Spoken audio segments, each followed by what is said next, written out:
ಭಕ್ತ್ಯಾ ಸ್ತುತ್ಯಾ ವಿರಕ್ತ್ಯಾ ಭಜದಮಲಜನೋನ್ನತ್ಯಭೂತ್ಯರ್ಪಕಾಯ ಕ್ಷಿತ್ಯಾಂ ಅತ್ಯಲ್ಪಭೃತ್ಯೇಷ್ವಪಿ ಕುಜನಕೃತೋದ್ಧತ್ಯಭೂತ್ಯಾಜಕಾಯ ಕರ್ತ್ರೇ ಧರ್ತ್ರೇಥ ಹರ್ತ್ರೇ ಹಯಮುಖಹರಯೇ ಮುತ್ರಪಾತ್ರೇ ನಮಸ್ತೆ ತಸ್ಮೈ ಕಸ್ಮೈಚಿದಸ್ಮನ್ ಮನಸಿ ಧೃತಕಥಾ ವಿಸ್ಮೃತೌ ಸ್ಮಾರಕಾಯ ತಪೋ ವಿದ್ಯಾ ವಿರಕ್ತ್ಯಾದಿ ಸದ್ಗುಣೌಘಾಕರಾನಹಂ ವಾದಿರಾಜಗುರುನ್ ವಂದೇ ಹಯಗ್ರೀವಪದಾಶ್ರಯಾನ್ ಧ್ರುವಾದಿಧ್ವಾಂತರವಯೇ ವೈಷ್ಣವೇಂದೀವರೇಂದವೇ ಶ್ರೀರಾಘವೇಂದ್ರಗುರವೇ ನಮೋತ್ಯಂತದಯಾಲವೇ ತಪಸ್ವಾಧ್ಯಾಯ ಶುಶ್ರೂಷಾ ಕೃಷ್ಣಪೂಜಾರತಂ ಮುನಿಂ ವಿಶ್ವೇಶಮಿಷ್ಟದಂ ವಂದೇ ಪರಿವ್ರಾಟ್ಚಕ್ರವರ್ತಿನಂ ಶ್ರೀಗುರುಭ್ಯೋ ನಮಃ.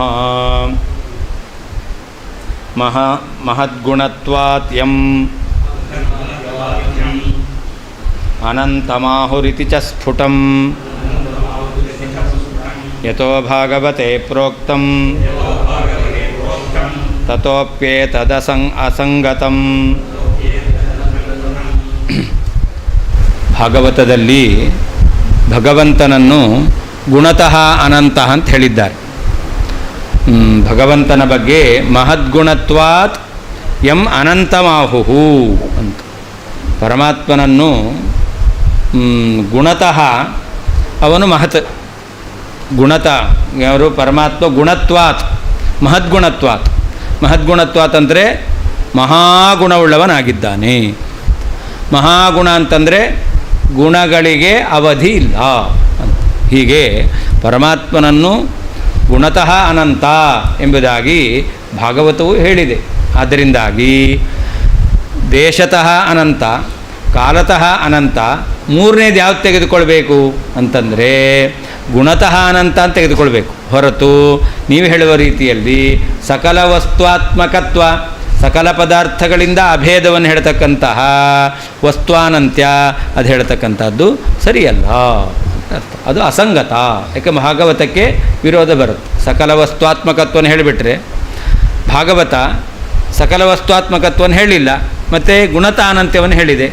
ಅದನ್ನೇ ದೇಶತಃ ಕಾಲತಃ ಮೂರನೇದಾದಂತಹ ಗುಣತಃ ಅನಂತ್ಯ ಅಂತ ಹೇಳಿದ್ರೆ ಭಾಗವತ ಸಮ್ಮತಿಯು ಕೂಡ ಇರುತ್ತೆ. ಇದನ್ನೇ ಒಪ್ಕೊಳ್ಬೇಕು. ಅದು ಅಸಂಗತ, ವಿರುದ್ಧವಾಗುತ್ತೆ.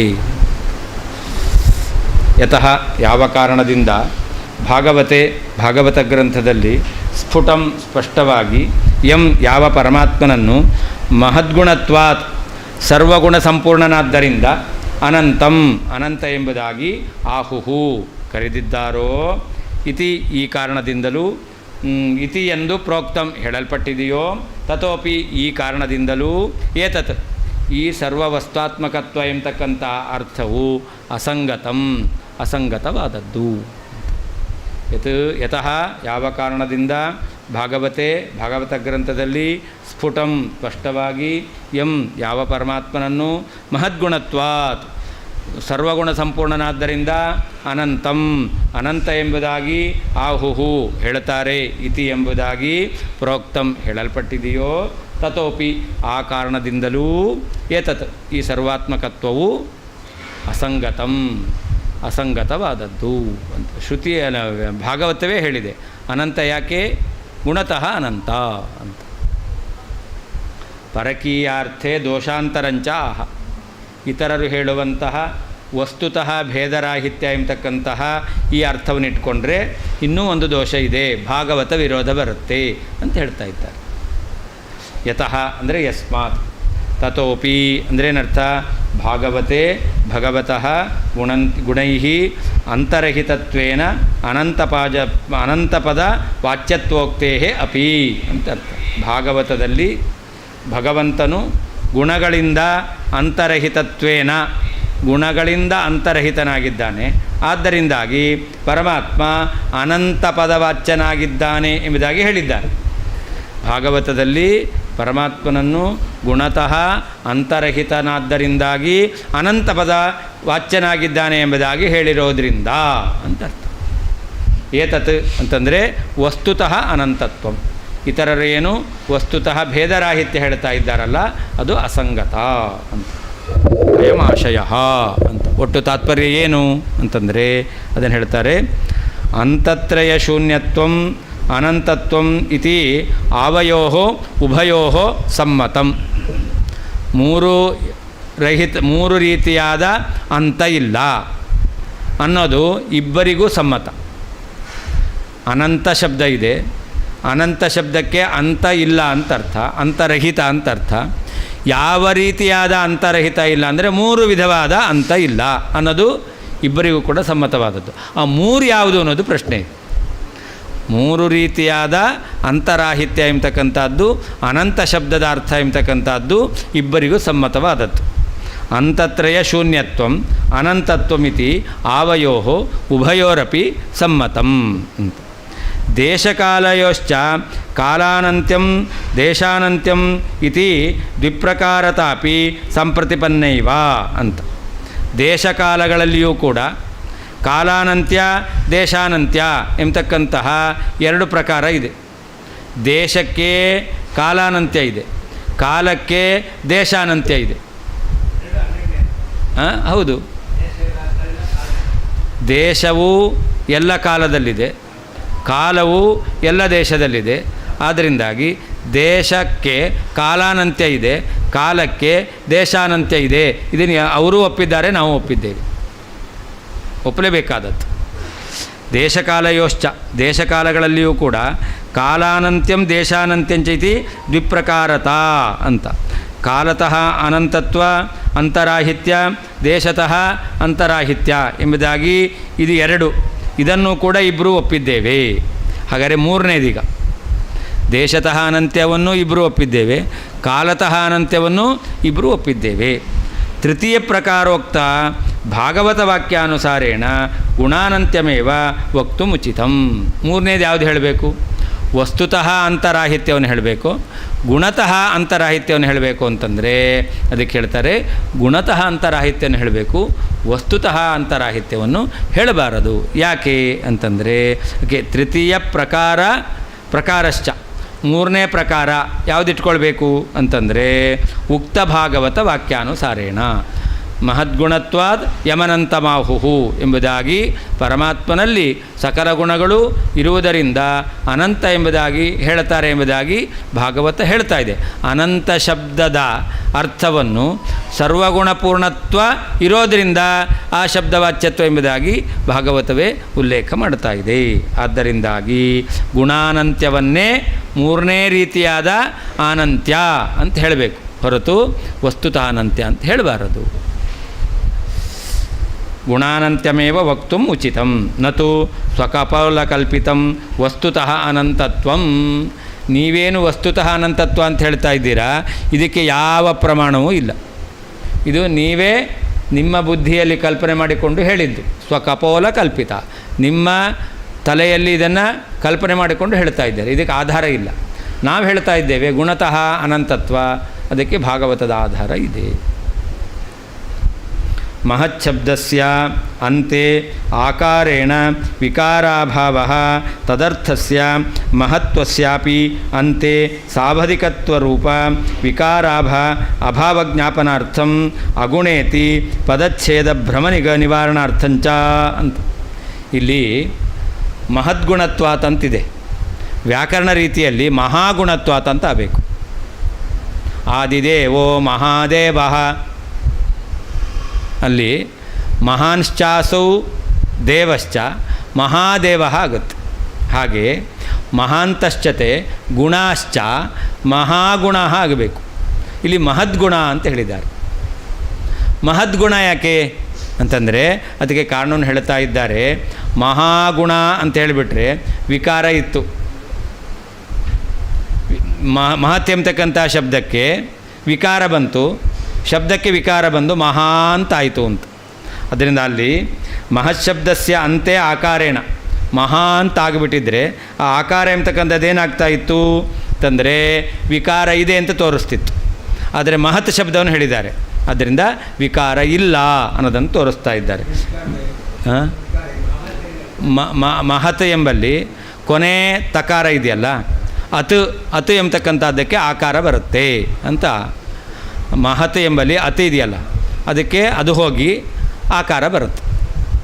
ಹಾಗಾದರೆ ಅತು ಹೋಗಿ ಆಕಾರ ಬಂತು ಅಂತಂದರೆ ಒಂದು ಹೋಗಿ ಒಂದು ಬಂತು, ವಿಕಾರ ಆಯಿತು. ಅಂದರೆ ಈಗ ಮಹತ್ ಅಂತ ಹೇಳಿದ್ರಿಂದ ಇಲ್ಲಿ ಒಂದು ಹೋಗಿ ಒಂದು ಬರಲಿಲ್ಲ, ಅದರಿಂದ ವಿಕಾರ ಇಲ್ಲ ಅಂತ ಹೇಳಿದ್ರು. ಮಹತ್ ಎಂಬತಕ್ಕಂಥ ಶಬ್ದದ ವಿಕಾರ ಮಹಾ ಅಂತಾಯಿತು. ಹಾಂ, ಅಂದರೆ ವಿಕಾರ ಇಲ್ಲ ಅನ್ನೋದಿಲ್ಲ ಮಹತ್ ಅಂತ ಹೇಳಿದ್ದಾರೆ. ಅರ್ಥ ಒಂದೇ ಅಂತ. ಹಾಂ, ಮಹಾನಂದ ಅಂದರೆ ಮಹಾನ್ಶ್ಚಾಸೋ ಆನಂದಶ್ಚ. ಮಹಾನ್ ಅಂದರೆ ಅದು ಮಹತ್ ಶಬ್ದ. ಏನು ಅಲ್ಲಿ ವಿಕಾರ ಇಲ್ಲ, ಆಯಿತಾ. ಮಹಚ್ಚಾಸೋ ಆನಂದಶ್ಚ ಮಹಾನಂದ ಅಂತಾಗಿದೆ ಅಂತ ಅರ್ಥ. ಅಲ್ಲಿ ಮಹತ್ ಅಂತ ಆಗಬೇಕು, ಆದರೆ ಮಹತ್ ಆನಂದ ಅಂದರೂ ಮಹಾ ಆನಂದ ಅಂದರೂ ಒಂದೇ ಅರ್ಥ, ವಿಕಾರ ಇಲ್ಲ ಅಂತಲೇ ಅರ್ಥ. ಇಲ್ಲೀಗ ಒಂದು ಕಡೆಯಲ್ಲಿ ಹೇಳಿದ್ರಲ್ಲ, ಆದ್ದರಿಂದ ಮಹಾನಂದ ಅನ್ನೋದಕ್ಕೂ ಇದೇ ಅರ್ಥ ಮಾಡ್ಕೊಳ್ಬೇಕು. ಮಹದ್ಗುಣತ್ವಾತ್ ಮಹಾಗುಣತ್ವಾತ್ ಅಂತ ಹೇಳಬೇಕಾದ್ದನ್ನು ಒಂದು ಕಡೆಯಲ್ಲಿ ಮಹದ್ಗುಣತ್ವಾತ್ ಅಂತ ಹೇಳಿದ್ದಾರೆ. ಆದ್ದರಿಂದ ಎಲ್ಲಿ ಮಹಾನಂದ ಅಂತ ಹೇಳಿದ್ದಾರೋ ಅಲ್ಲಿಯೂ ಕೂಡ ಈ ಅರ್ಥವನ್ನೇ ಇಟ್ಕೊಳ್ಬೇಕು. ಅಂದರೆ ಅಲ್ಲಿ ವಿಕಾರ ಅರ್ಥ ಇಟ್ಕೊಳ್ಬೇಕು ಅಂತ ಅರ್ಥ ಅಲ್ಲ, ಒಂದು ಕಡೆಯಲ್ಲಿ ಸೂಚನೆ ಮಾಡಿದ್ದಾರೆ.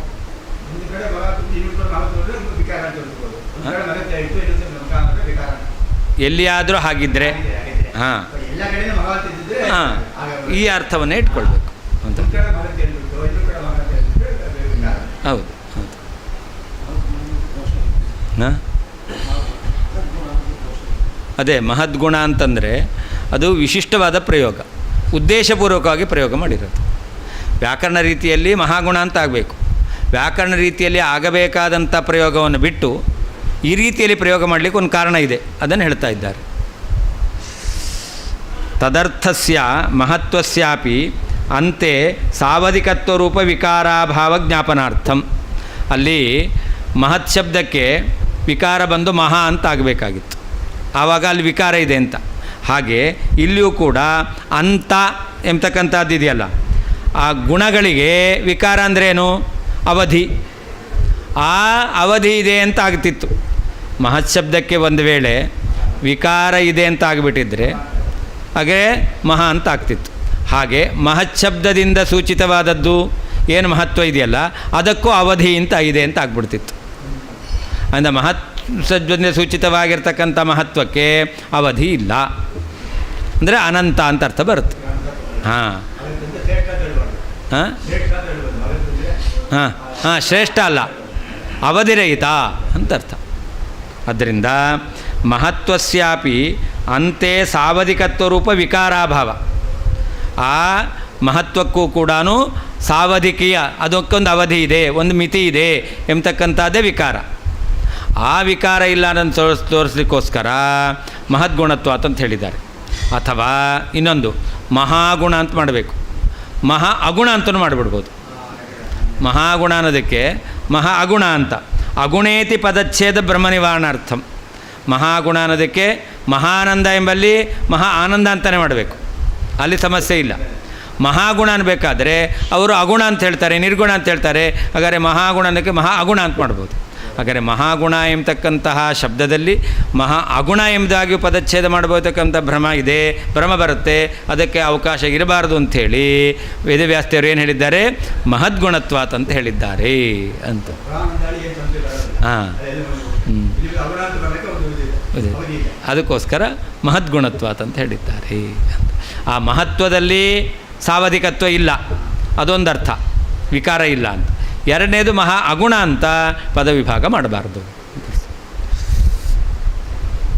ಏತೇನ ಏತದಪಿ ಪರಾಸ್ತಂ, ಈ ಒಂದು ಶಂಕೆಯು ಪರ ನಿರಾಕರಣೆ ಮಾಡದಂತೆ ಆಯಿತು. ಏನು?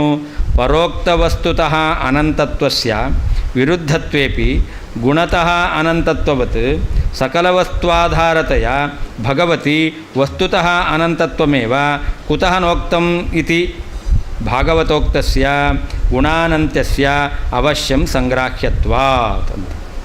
ಅದಕ್ಕೆ ಹೇಳ್ತಾರೆ, ಅವರು ಪರೋಕ್ತ ಇತರರು ವಸ್ತುತಃ ಅನಂತತ್ವವನ್ನು ಹೇಳಿದ್ದಾರೆ. ವಸ್ತುತಃ ಅನಂತತ್ವವನ್ನು ಒಪ್ಪ್ರಿ, ವಸ್ತುತಃ ಅನಂತತ್ವ ಒಪ್ರಿ. ಏನರ್ಥ? ಸಕಲ ವಸ್ತುಗಳಲ್ಲಿ ಇದ್ದಾನೆ. ದೇಶತಃ ಅನಂತ ಅಂದರೆ ಏನರ್ಥ ಹೇಳಿದ್ರಿ? ಎಲ್ಲ ದೇಶದಲ್ಲಿ ಇದ್ದಾನೆ. ಕಾಲತಃ ಅನಂತ ಅಂದರೆ ಏನರ್ಥ? ಹಾಗಾದ್ರೆ ವಸ್ತುತಃ ಅನಂತ ಅಂದರೆ ಏನಾಯಿತು? ಹಾಗಾದ್ರೆ ಅದನ್ನೇ ಒಪ್ಪಬೋದಾಗಿತ್ತಲ್ಲ. ಅದನ್ನು ಬಿಟ್ಟು ನೀವು ಗುಣತಃ ಅನಂತ ಅಂತ ಮಾಡ್ತಾಯಿದ್ದೀರ. ಮೂರನೇದನ್ನು ಯಾವ್ದು ತೆಗೆದುಕೊಳ್ಬೇಕು? ವಸ್ತುತಃ ಅನಂತ ತೆಗೆದುಕೊಳ್ಬಾರ್ದು, ಗುಣತಃ ಅನಂತ ಅಂತ ತೆಗೆದುಕೊಳ್ಬೇಕು ಅಂತ ಅರ್ಥ ಮಾಡ್ತಾಯಿದ್ದಾರೆ. ಯಾಕೆ ಮಾಡಬೇಕು? ಅವ್ರು ಹೇಳಿದ್ದೇ ಹೇಳ್ರಿ. ದೇಶತಃ ಅನಂತ, ಕಾಲತಃ ಅನಂತ, ವಸ್ತುತಃ ಅನಂತ ಅಂತ. ಆ ಅನಂತ ಶಬ್ದಕ್ಕೆ ಅರ್ಥಭೇದ ಮಾಡಬೇಡ್ರಿ. ಅನಂತ ಶಬ್ದಕ್ಕೆ ಅರ್ಥಭೇದ ಮಾಡಬೇಕು. ಏನು ಅರ್ಥಭೇದ ಅಂದ್ರೇನು? ಭೇದಾಭಾವ ಅಂತ. ಕಾಲತಃ ದೇಶತಃ ಅನಂತಹ ಕಾಲತಃ ಅನಂತ ಅದಕ್ಕೆ ಪರಿಮಿತಿ ಇಲ್ಲ ಅಂತ ಅರ್ಥ. ಅವ್ರ ಮತ ಪ್ರಕಾರ ವಸ್ತುತಃ ಅನಂತ ಅನ್ನೋದಕ್ಕೆ ಭೇದ ಇಲ್ಲ ಅಂತ ಹೇಳಿ ಬೇಡ. ಎರಡಕ್ಕೆ ಏನು ನೀವು ಅರ್ಥವನ್ನು ಹೇಳಿದ್ರೋ, ಎರಡು ಕಡೆಯಲ್ಲಿ ಏನು ಅರ್ಥ ಹೇಳಿದ್ದೀರೋ, ಮೂರನೇ ಕಡೆಯಲ್ಲಿ ಅದೇ ಅರ್ಥವನ್ನು ಹೇಳ್ರಿ. ಏನು ಅರ್ಥ ಆಯಿತು? ವಸ್ತುತಃ ಅಂತರಾಹಿತ್ಯ. ವಸ್ತುತಃ ಅಂತರಾಹಿತ್ಯ ಅಂದರೆ ಏನರ್ಥ? ಅಂತರಾಹಿತ್ಯ. ವಸ್ತುತಃ ಅಂತರಾಹಿತ್ಯ ಅಂದರೆ ಏನರ್ಥ? ಸಕಲ ವಸ್ತುಗಳಲ್ಲಿ ಇದ್ದಾನೆ. ನಮ್ಮ ಸಿದ್ಧಾಂತಕ್ಕೆ ಅದೇನು ವಿರುದ್ಧ ಅಲ್ಲ. ಈ ಅರ್ಥವನ್ನು ಹೇಳ್ಬೋದಾಗಿತ್ತಲ್ಲ, ಯಾಕೆ ಹೇಳಿಲ್ಲ? ಪರೋಕ್ತ ವಸ್ತುತಃ ಅನಂತತ್ವಸ್ಯ ವಿರುದ್ಧತ್ವೇಪಿ. ಅವರು ಹೇಳಿರುವಂತಹ ವಸ್ತುತಃ ಅನಂತತ್ವ ಅಂತಂದರೆ ಸಕಲ ವಸ್ತು ಅಭೇದ, ಅದು ಪರಮಾತ್ಮನ ಒಪ್ಪಲಿಕ್ಕೆ ಬರಲ್ಲ, ವಿರುದ್ಧವಾಗಿದೆ. ಗುಣತಃ ಅನಂತತ್ವವತ್ ಸಕಲ ವಸ್ತು ಆಧಾರತೆಯ ಭಗವತಿ ವಸ್ತುತಃ ಅನಂತತ್ವಮೇವ ಕುತಃ ನೋಕ್ತತ್ವಂ. ಭಗವಂತ ಸಕಲ ವಸ್ತುಗಳಿಗೆ ಆಧಾರನಾಗಿದ್ದಾನೆ, ಸಕಲ ಗುಣಗಳಿಗೆ ಆಧಾರನಾಗಿದ್ದಾನಲ್ಲ. ನಾನು ಹೇಳಿದ್ದು ಸಕಲ ವಸ್ತುಗಳಲ್ಲಿ ಇದ್ದಾನೆ ಅಲ್ಲ, ಅದು ಬೇಡ. ಆಧಾರಾದೇ ಭಾವನೆ ಇಟ್ಕೊಳ್ಳೋಣ. ಭಗವಂತ ಸಕಲ ವಸ್ತುಗಳಲ್ಲಿದ್ದಾನೆ ಅಲ್ಲ, ಸಕಲ ವಸ್ತುಗಳು ಭಗವಂತನಲ್ಲಿದೆ. ಹೇಗೆ ಸಕಲ ಗುಣಗಳು ಭಗವಂತನಲ್ಲಿದೆ ಅಂತ ಅರ್ಥ ಹೇಳಿದೆವೋ, ಹಾಗೆ ಸಕಲ ವಸ್ತುಗಳು ಭಗವಂತನಲ್ಲಿದೆ ಅಂತ ಹೇಳಿಬಿಟ್ಟು ಆಧಾರಾದೇ ಭಾವನೆ ಇಟ್ಕೊಳ್ಳೋಣ. ಭಗವಂತನು ಸಕಲ ವಸ್ತುಗಳಿಗೆ ಆಶ್ರಯನಾಗಿದ್ದಾನೆ ಅಂತ ಅರ್ಥ ಹೇಳ್ಬೋದಾಗಿತ್ತಲ್ಲ, ಇದನ್ನು ಯಾಕೆ ಹೇಳಲಿಲ್ಲ? ಹಾಗಾದರೆ ಎರಡರ್ಥ. ವಸ್ತುತಃ ದೇಶತಃ ಅನಂತಹ ಕಾಲತಃ ಅನಂತ ಅಂತಂದರೆ ಎಲ್ಲ ದೇಶ ಕಾಲಗಳಲ್ಲಿ ಇದ್ದಾನೆ ಅಂತ ಅರ್ಥ.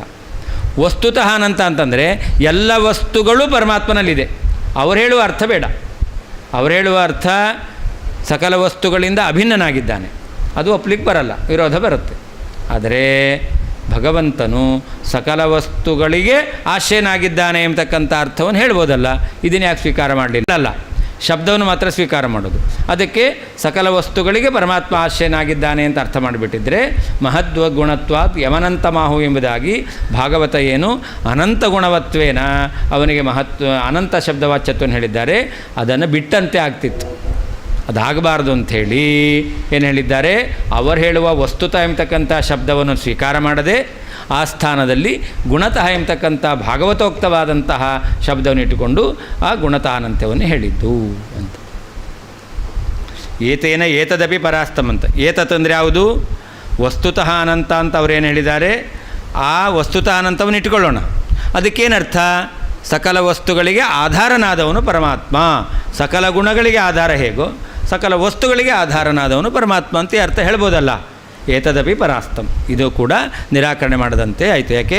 ಭಾಗವತದಲ್ಲಿ ಹೇಳಿರತಕ್ಕಂತಹ ಗುಣತಃ ಅನಂತ್ಯವನ್ನು ಬಿಟ್ಟಂತೆ ಆಗ್ತಿತ್ತು. ಪರೋಕ್ತ ವಸ್ತುತಃ ಅನಂತತ್ವಸ್ಯ ವಿರುದ್ಧತ್ವೇ. ಇತರರು ಹೇಳಿರುವಂತಹ ಗುಣತಃ ವಸ್ತುತಃ ಅನಂತತ್ವ ಅಂದರೆ ಏನರ್ಥ? ಸಕಲ ವಸ್ತು ಅಭೇದ, ಅದು ವಿರುದ್ಧ, ಅದು ಬೇಡ. ಆದರೆ ಗುಣತಃ ಅನಂತತ್ವವತ್ತು, ಗುಣತಃ ಅನಂತತ್ವ ನೀವು ಹೇಳ್ತೀರಾ, ಅದಕ್ಕೇನರ್ಥ? ಸಕಲ ಗುಣಾಧಾರ ಪರಮಾತ್ಮ ಅಂತ ಅರ್ಥ. ಹಾಗೆ ಸಕಲ ವಸ್ತು ಆಧಾರತೆಯ, ಸಕಲ ವಸ್ತು ಆಧಾರನಾದವನು ಪರಮಾತ್ಮ ಎಂಬುದಾಗಿ ವಸ್ತುತಃ ಅನಂತತ್ವಮೇವ ಕುತಃ ನೋಕ್ತಂ. ಸಕಲ ವಸ್ತು ಆಧಾರತ್ವೇನ ವಸ್ತುತಃ ಅನಂತತ್ವವನ್ನು ಭಗವಂತನಲ್ಲಿ ಹೇಳ್ಬೋದಾಗಿತ್ತು, ಯಾಕೆ ಹೇಳಲಿಲ್ಲ? ಇತಿ ಪರಾಸ್ತಂ. ಯಾಕೆ? ಭಾಗವತ ಉಕ್ತಸ್ಯ ಗುಣಾನಂತ್ಯಸ್ಯ ಅವಶ್ಯಂ ಸಂಗ್ರಾಹ್ಯತ್ವಾತ್. ಭಾಗವತದಲ್ಲಿ ಹೇಳಿರುವಂತಹ ಗುಣ ಆನಂತ್ಯವನ್ನು ಒಪ್ಪಲೇಬೇಕು, ಸ್ವೀಕಾರ ಮಾಡಲೇಬೇಕು. ಅದಕ್ಕೋಸ್ಕರ ಅವರು ಹೇಳಿರುವ ವಸ್ತುತಃ ಎಂಬತಕ್ಕಂಥ ಶಬ್ದವನ್ನು ಇಟ್ಟುಕೊಂಡು ವಸ್ತುತಃ ಅನಂತತ್ವ ಅಂತಂದರೆ ಸಕಲ ವಸ್ತುವಾಧಾರತ್ವ ರೂಪವಾದ ಅರ್ಥ ಸಿದ್ಧಾಂತಕ್ಕೆ ವಿರುದ್ಧ ಅಲ್ಲ, ಆದರೂ ಕೂಡ ಅದನ್ನು ಸ್ವೀಕಾರ ಮಾಡಲಿಲ್ಲ. ಭಾಗವತದಲ್ಲಿ ಹೇಳಿದ್ದನ್ನು ಸ್ವೀಕಾರ ಮಾಡಬೇಕು. ಉಕ್ತ ವಿಧೇಯ ಅಸ್ಯ ಚ ಸಂಗ್ರಹೆ ಪ್ರಕಾರಚತುಷ್ಟಯತ್ವಾಪಾತೇನ ಸರ್ವಸಮ್ಮತ ತ್ರಿತ್ವಭಂಗ ಪ್ರಸಂಗಾತ್ ಅಂತ. ಹಾಗಾದ್ರೆ ಅದನ್ನು ಒಪ್ರಿ, ಇದನ್ನು ಒಪ್ರಿ. ದೇಶತಃ ಅನಂತ, ಕಾಲತಃ ಅನಂತ, ವಸ್ತುತಃ ಅನಂತ, ಗುಣತಃ ಅನಂತ. 4 ಹೇಳ್ಬೋದಲ್ಲ, ಯಾಕೆ ಸ್ವೀಕಾರ ಮಾಡಲಿಲ್ಲ ಅಂತಂದರೆ ವಸ್ತುತಃ ಅನಂತನ ಬಿಟ್ಟಿದ್ದೇವೆ ನಾವು. ಯಾಕೆ ಅಂತಂದರೆ 3 ವಿಧವಾದಂತಹ ಅನಂತ್ಯ ಅಂತ ಪ್ರಸಿದ್ಧವಾಗಿದೆ. 3 ವಿಧವಾದಂತಹ ಅನಂತತ್ವ ಎಂಬತಕ್ಕಂಥದ್ದು ಪ್ರಸಿದ್ಧವಾದ್ದರಿಂದ ಈ ವಸ್ತುತಃ ಅನಂತ ಎಂಬತಕ್ಕಂಥದ್ದು ಅವರು ಹೇಳಿರುವಂಥ ಸ್ವಕಪೋಲ ಕಲ್ಪಿತವಾದ ವಸ್ತುತಃ ಎಂಬತಕ್ಕಂಥ ಶಬ್ದವನ್ನು ನಮ್ಮ ಸಿದ್ಧಾಂತ ಪ್ರಕಾರ ಅನ್ವಯ ಮಾಡಿದಾಗ ಅಲ್ಲಿ ವಿರೋಧ ಇಲ್ಲ. ಆದರೂ ಕೂಡ 3 ವಿಧವಾದ ಅನಂತ್ಯ ಎಂಬತಕ್ಕಂಥದ್ದನ್ನು ಎಲ್ಲರೂ ಒಪ್ಪಿರೋದು. ಅದಕ್ಕೆ ವಿರೋಧ ಬರಬಾರದು ಎಂಬುದಾಗಿ ಅವರು ಹೇಳಿರುವಂತಹ ವಸ್ತುತಃ ಎಂಬತಕ್ಕಂಥ ಶಬ್ದವನ್ನು ತೆಗೆದುಕೊಳ್ಳದೇನೆ ಭಾಗವತದಲ್ಲಿ ಉಕ್ತವಾಗಿರತಕ್ಕಂತಹ ಗುಣತಃ ಅನಂತವನ್ನು ಇಟ್ಟುಕೊಂಡು 3 ವಿಧವಾದ ಅನಂತವನ್ನು ಹೇಳಿದ್ದಾರೆ. ಏನು? ಹೌದು, ಅದೇ ಎಲ್ಲ ಕಡೆಯಲ್ಲೂ ಕೂಡ ದೇಶತಃ, ಕಾಲತಃ, ಗುಣತಃ ಅನಂತ್ಯ ಅಂತ 3 ವಿಧ ಅನಂತ ಅಂತ ಶಾಸ್ತ್ರ ಹೇಳಿದೆ. ಅಲ್ಲಲ್ಲಿ ಶಾಸ್ತ್ರಗಳಲ್ಲಿ ಹೇಳಿದ್ದಾರೆ. ಆದ್ದರಿಂದ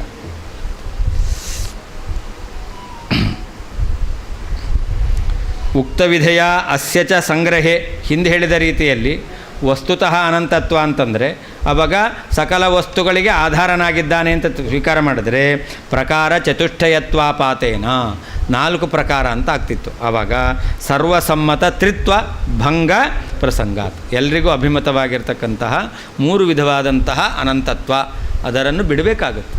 ಅದಕ್ಕೆ ಭಂಗ ಬರ್ತಿತ್ತು. ಅದಕ್ಕೋಸ್ಕರ ಅದನ್ನು ವಿರುದ್ಧ ಅಲ್ಲ, ಆದರೂ ಸ್ವೀಕಾರ ಮಾಡಿಲ್ಲ. ಅದೇ ವಸ್ತು ಅನ್ನೋದನ್ನು ಯಾಕೆ ಅಂತಂದರೆ ಭಾಗವತದಲ್ಲಿ ಹೇಳಿದೆ ಅನ್ನೋದು ಪ್ರಮಾಣ ಹೇಳ್ತಾ ಇದ್ದಾರೆ.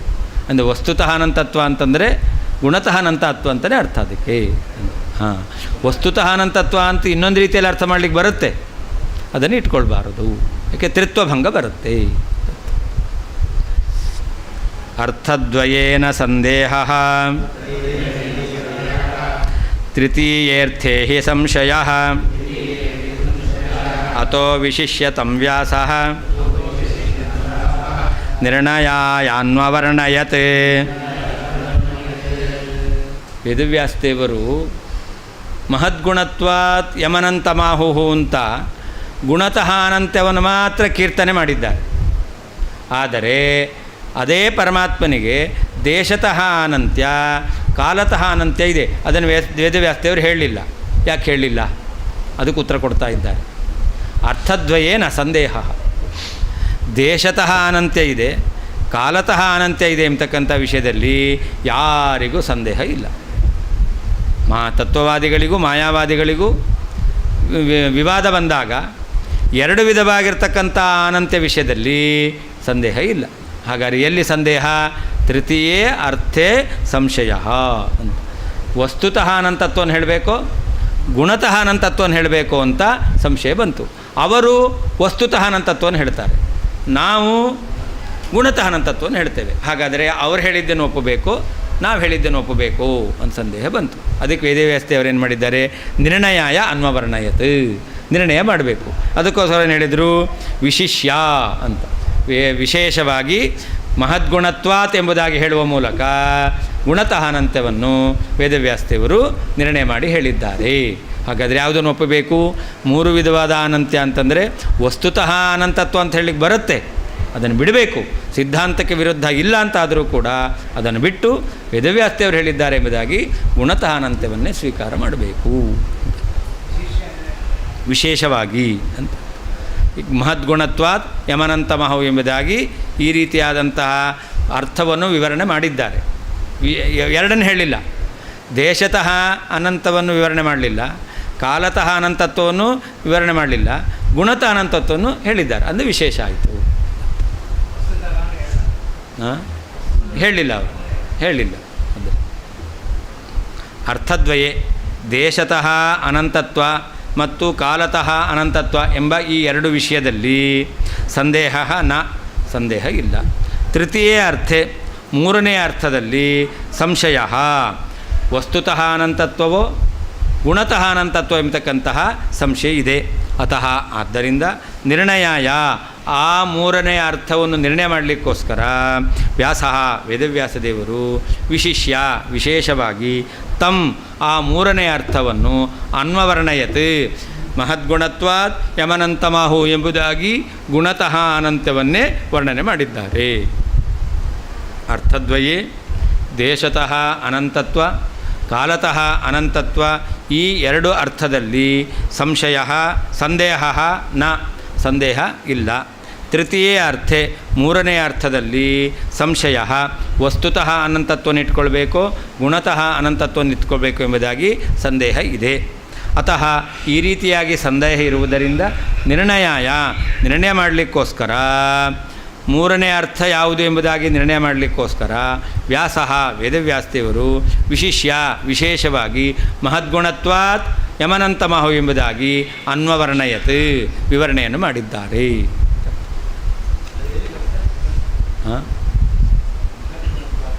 ಭಾಗವತದಲ್ಲಿ ಬರ ಅನ್ವವರ್ಣಯತ್ ಅವರ್ಣಯತ್ ಅವರ್ಣಯತ್ ಅವರ್ಣಯತ್ ವರ್ಣಯತಿ ಅವರ್ಣಯತ್ ಭೂತಕಾಲ ಉಪಸರ್ಗ. ಸರ್ವಸ್ರಷ್ಟೃತ್ವ ಸರ್ವಾಧಾರತ್ವ ಅಪರಪರ್ಯಾಯ ಸರ್ವಪಾಲಕತ್ವ ಸರ್ವಸಂಹರ್ತೃತ್ವಾಖ್ಯ ಅರ್ಥತ್ರಯ ಪ್ರತಿಪಾದಕ ಸತ್ಯಶಬ್ದೇನ ಗತಾರ್ಥತ್ವಾಪಾತಾಚ್ಚ ಅಂತ ಇನ್ನೊಂದು ದೋಷ. ಅಲ್ಲಿ ಸತ್ಯ ಶಬ್ದವನ್ನು ಪ್ರಯೋಗ ಮಾಡಿದ್ದಾರೆ. ಸತ್ಯಂ ಜ್ಞಾನಂ ಅನಂತಂ ಬ್ರಹ್ಮ ಅಂತ. ಅಲ್ಲಿ ಸತ್ಯ ಶಬ್ದಕ್ಕೇನರ್ಥ ಅಂತಂದರೆ ಸರ್ವಸ್ರಷ್ಟೃತ್ವ ಸರ್ವಾಧಾರತ್ವ ಅಪರಪರ್ಯಾಯ ಸರ್ವಪಾಲಕತ್ವ ಮತ್ತು ಸರ್ವಸಂಹರ್ತೃತ್ವ. ಸತ್ಯ ಶಬ್ದಕ್ಕೆ ಮೂರು ಅರ್ಥ: ಪರಮಾತ್ಮ ಸೃಷ್ಟಿಕರ್ತ, ಪರಮಾತ್ಮ ಪಾಲನಕರ್ತ, ಪರಮಾತ್ಮ ಸಂಹಾರಕರ್ತ ಎಂಬತಕ್ಕಂಥದ್ದು ಸತ್ಯ ಶಬ್ದದ ಅರ್ಥ. ಇದರಲ್ಲಿ ಸರ್ವಪಾಲಕನಾಗಿದ್ದಾನೆ ಅಂತ ಹೇಳಿದ್ರಿಂದ ಏನು ಹೇಳಿದಂತೆ ಆಯಿತು? ಪರಮಾತ್ಮ ಸರ್ವಾಧಾರ ಅಂತ ಹೇಳಿದಂತೆ ಆಯಿತು. ಪುನಃ ಅನಂತ ಅನ್ನೋದಕ್ಕೆ ವಸ್ತುತಃ ನೀವು ಪರಮಾತ್ಮ ಅವನು ಎಲ್ಲ ವಸ್ತುಗಳಿಗೂ ಆಶ್ರಯನಾಗಿದ್ದಾನೆ ಅಂತ ಹೇಳಿಬಿಟ್ರೆ ಅವಾಗೇನಾಗುತ್ತೆ? ಏನು ಸರ್ವಪಾಲಕತ್ವ ಎಂಬತಕ್ಕಂತಹ ಅರ್ಥವನ್ನು ಸತ್ಯ ಶಬ್ದದಿಂದ ಹೇಳುವ ಮೂಲಕ ಸರ್ವ ಪದಾರ್ಥಗಳಿಗೆ ಪರಮಾತ್ಮ ಆಧಾರ ಅಂತ ಹೇಳಿದ್ದಾರೆ, ಅದನ್ನು ಪುನರುಕ್ತಿ ಆಗ್ತಿತ್ತು. ಅನಂತ ಅನ್ನೋದಕ್ಕೆ ವಸ್ತುತಃ ಅನಂತ ಅಂತ ಇಟ್ಕೊಂಡ್ಬಿಟ್ಟಿದ್ರೆ, ಸಕಲ ವಸ್ತು ಆಧಾರ ಅಂತ ಅರ್ಥ ಇಟ್ಕೊಂಡ್ಬಿಟ್ಟಿದ್ರೆ ಆವಾಗ ಸರ್ವಪಾಲಕತ್ವವನ್ನು ಸತ್ಯ ಶಬ್ದದಿಂದ ಹೇಳಿದಾಗ ಏನು ಸರ್ವ ವಸ್ತುಗಳಿಗೆ ಪರಮಾತ್ಮ ಆಧಾರನಾಗಿದ್ದಾನೆ ಅಂತ ಹೇಳಿದ್ದಾರೆ ಅದನ್ನು ಪುನಃ ಹೇಳದಂತೆ ಆಗ್ತಿತ್ತು. ಅದಕ್ಕೋಸ್ಕರ ಏನು ಮಾಡಿಲ್ಲ, ಇಲ್ಲಿ ವಸ್ತುತಃ ಅನಂತವನ್ನು ಸ್ವೀಕಾರ ಮಾಡಿಲ್ಲ. ಸತ್ಯ ಶಬ್ದಕ್ಕೆ ಸರ್ವಸ್ರಷ್ಟತ್ವ ಅಂತ ಅರ್ಥ. ಮುಂದೆ ಹೇಳ್ತಾರೆ ಅದನ್ನು. ಸತ್ಯ ಶಬ್ದಕ್ಕೆ ಸತ್ ಯಾಪಯತಿ ಅನ್ನೋದಕ್ಕೆ ಸದ್ಭಾವಂ ಯಾಪಯತಿ ಅಂತಂದರೆ ಸದ್ಭಾವ ಅಂದರೆ ಉತ್ಪತ್ತಿ. ಹಾಗಾದರೆ ಸತ್ಯ ಅನ್ನೋದಕ್ಕೆ ಉತ್ಪತ್ತಿ ಕೊಡುವವನು ಅಂತ. ಹಾಗೆ ಸತ್ವ ಅಂದರೆ ಇರುವಿಕೆ. ಅದು ಇರುವಂತೆ ಮಾಡ್ತಾನೆ ಅಂದರೆ ಪಾಲನೆ ಮಾಡ್ತಾನೆ. ಪಾಲನೆ ಮಾಡ್ತಾನೆ ಅಂತಂದರೆ ಅದನ್ನು ಧಾರಣೆ ಮಾಡಿದ್ದಾನೆ ಅಂತ ಅರ್ಥ. ಸರ್ವಾಧಾರತ್ವ ಅಪರಪರ್ಯಾಯ. ಸರ್ವಾಧಾರತ್ವ ಎಂಬತಕ್ಕಂಥ ಅರ್ಥವನ್ನು ಯಾವುದು ಕೊಡ್ತಾ ಇದೆ? ಸರ್ವಪಾಲಕತ್ವ. ಅದು ಸತ್ಯ ಶಬ್ದದ ಅರ್ಥ. ಹಾಗೆ ಸತ್ ಅಂತಂದರೆ ವಿಶರಣ. ವಿಶರಣ ಅಂದರೆ ನಾಶ. ಅದನ್ನು ಯಾಪಯತಿ ಸತ್ಯ. ಸತ್ಯ ಅಂದರೆ ನಾಶ ಮಾಡ್ತಾನೆ. ಅದನ್ನೇ ಸರ್ವಸಂಹರ್ತೃತ್ವ. ಈ ರೀತಿಯಲ್ಲಿ ಅರ್ಥತ್ರಯ ಪ್ರತಿಪಾದಕ ಸತ್ಯ ಶಬ್ದೇನ. ಸತ್ಯಂ ಎಂಬತಕ್ಕಂಥ ಶಬ್ದಾಕ್ಷದಲ್ಲಿ ಶ್ರುತಿಯಲ್ಲಿ ಸರ್ವ ಕರ್ತೃತ್ವ, ಸರ್ವಪಾಲಕತ್ವ, ಸರ್ವಸಂಹರ್ತೃತ್ವವನ್ನು ಹೇಳಿದ್ದಾರೆ. ಅದರಿಂದ ಗತಾರ್ಥತ್ವಾಪಾತಾಚ್ಚ.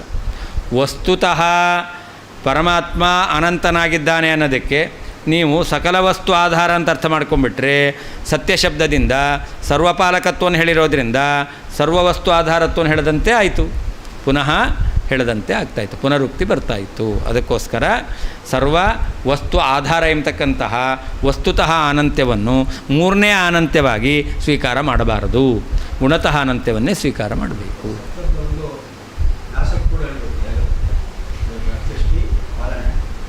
ನಾಶ ಮುಂದೆ ಹೇಳ್ತಾರೆ, ಅದನ್ನು ಅವರು ವಿವರಣೆ ಮಾಡ್ತಾರೆ. ತರ್ಹಿ ಭಾಗವತೆ ಭಗವತಾವ್ಯಾಸೇನ ಕಿಮರ್ಥಂ ಏಕಮೇವ ಉದಿತಂ ಇತ್ಯತಃ. ಹಾಗಾದರೆ ವೇದವ್ಯಾಸದೇವರು ಒಂದೇ ವಿಧವಾಗಿರ್ತಕ್ಕಂಥ ಗುಣತಃ ಅನಂತ್ಯವನ್ನು ಯಾಕೆ ಹೇಳಿದ್ದಾರೆ? ಆ ಪರಮಾತ್ಮನಲ್ಲಿ ವಸ್ತುತಃ ಅನಂತ್ಯ ಬೇಡ, ಆದರೆ ಮೂರು ವಿಧವಾದ ಅನಂತ್ಯ ಅಂತಂದರೆ ದೇಶತಃ ಅನಂತ್ಯ, ಕಾಲತಃ ಅನಂತ್ಯ, ಗುಣತಃ ಅನಂತ್ಯ. ವೇದವ್ಯಾಸದೇವರು ದೇಶತಃ ಕಾಲತಃ ಅನಂತ್ಯವನ್ನು ಹೇಳಿಲ್ಲ, ಭಾಗವತದಲ್ಲಿ ಗುಣತಃ ಅನಂತ್ಯವನ್ನು ಹೇಳಿದ್ದಾರೆ. ಹಾಗಾದರೆ ಮೂರು ವಿಧವಾದ ಅನಂತ್ಯ ಅಂತಂದರೆ ಮೂರನ್ನು ವೇದವ್ಯಾಸದೇವರು ಹೇಳಬೇಕಾಗಿತ್ತು, ಯಾಕೆ ಒಂದನ್ನು ಮಾತ್ರ ಹೇಳಿದ್ರು ಅಂತ ಪ್ರಶ್ನೆ ಬರುತ್ತೆ. ಅದಕ್ಕೆ ಹೇಳ್ತಾರೆ ಅಥ ಅರ್ಥ ಇತಿ ಯತಃ ಅರ್ಥದ್ವಯೇ ದೇಶತಃ ಅನಂತತ್ವ ಕಾಲತಃ ಅನಂತತ್ವಾಖ್ಯ ಅರ್ಥದ್ವಯೇ ನ ಸಂದೇಹ. ಎರಡು ವಿಧವಾದ ಅರ್ಥದಲ್ಲಿ ಸಂದೇಹ ಇಲ್ಲ. ಯಾವ ಅರ್ಥದಲ್ಲಿ? ಪರಮಾತ್ಮ ದೇಶತಃ ಅನಂತನಾಗಿದ್ದಾನೆ, ಕಾಲತಃ ಅನಂತನಾಗಿದ್ದಾನೆ ಎಂಬ ವಿಷಯದಲ್ಲಿ ವಿಪ್ರತಿಪತ್ತಿಯೇ ಇಲ್ಲ, ಸಂದೇಹ ಇಲ್ಲ. ತೃತೀಯ ಅರ್ಥೆ ಅಂದರೆ ಅನಂತ ಪದಾರ್ಥ. ಮೂರನೇ ಅನಂತ ಪದಾರ್ಥ ಯಾವುದು? ವಸ್ತುತಃ ಅನಂತವೋ ಗುಣತಃ ಅನಂತವೆಂಬುದಲ್ಲಿ ಸಂಶಯ. ಗುಣಾನಂತ್ಯಂ ವಾ ವಸ್ತುತಃ ಅನಂತ್ಯಂ ವಾ ಇತಿ ಸಂದೇಹ.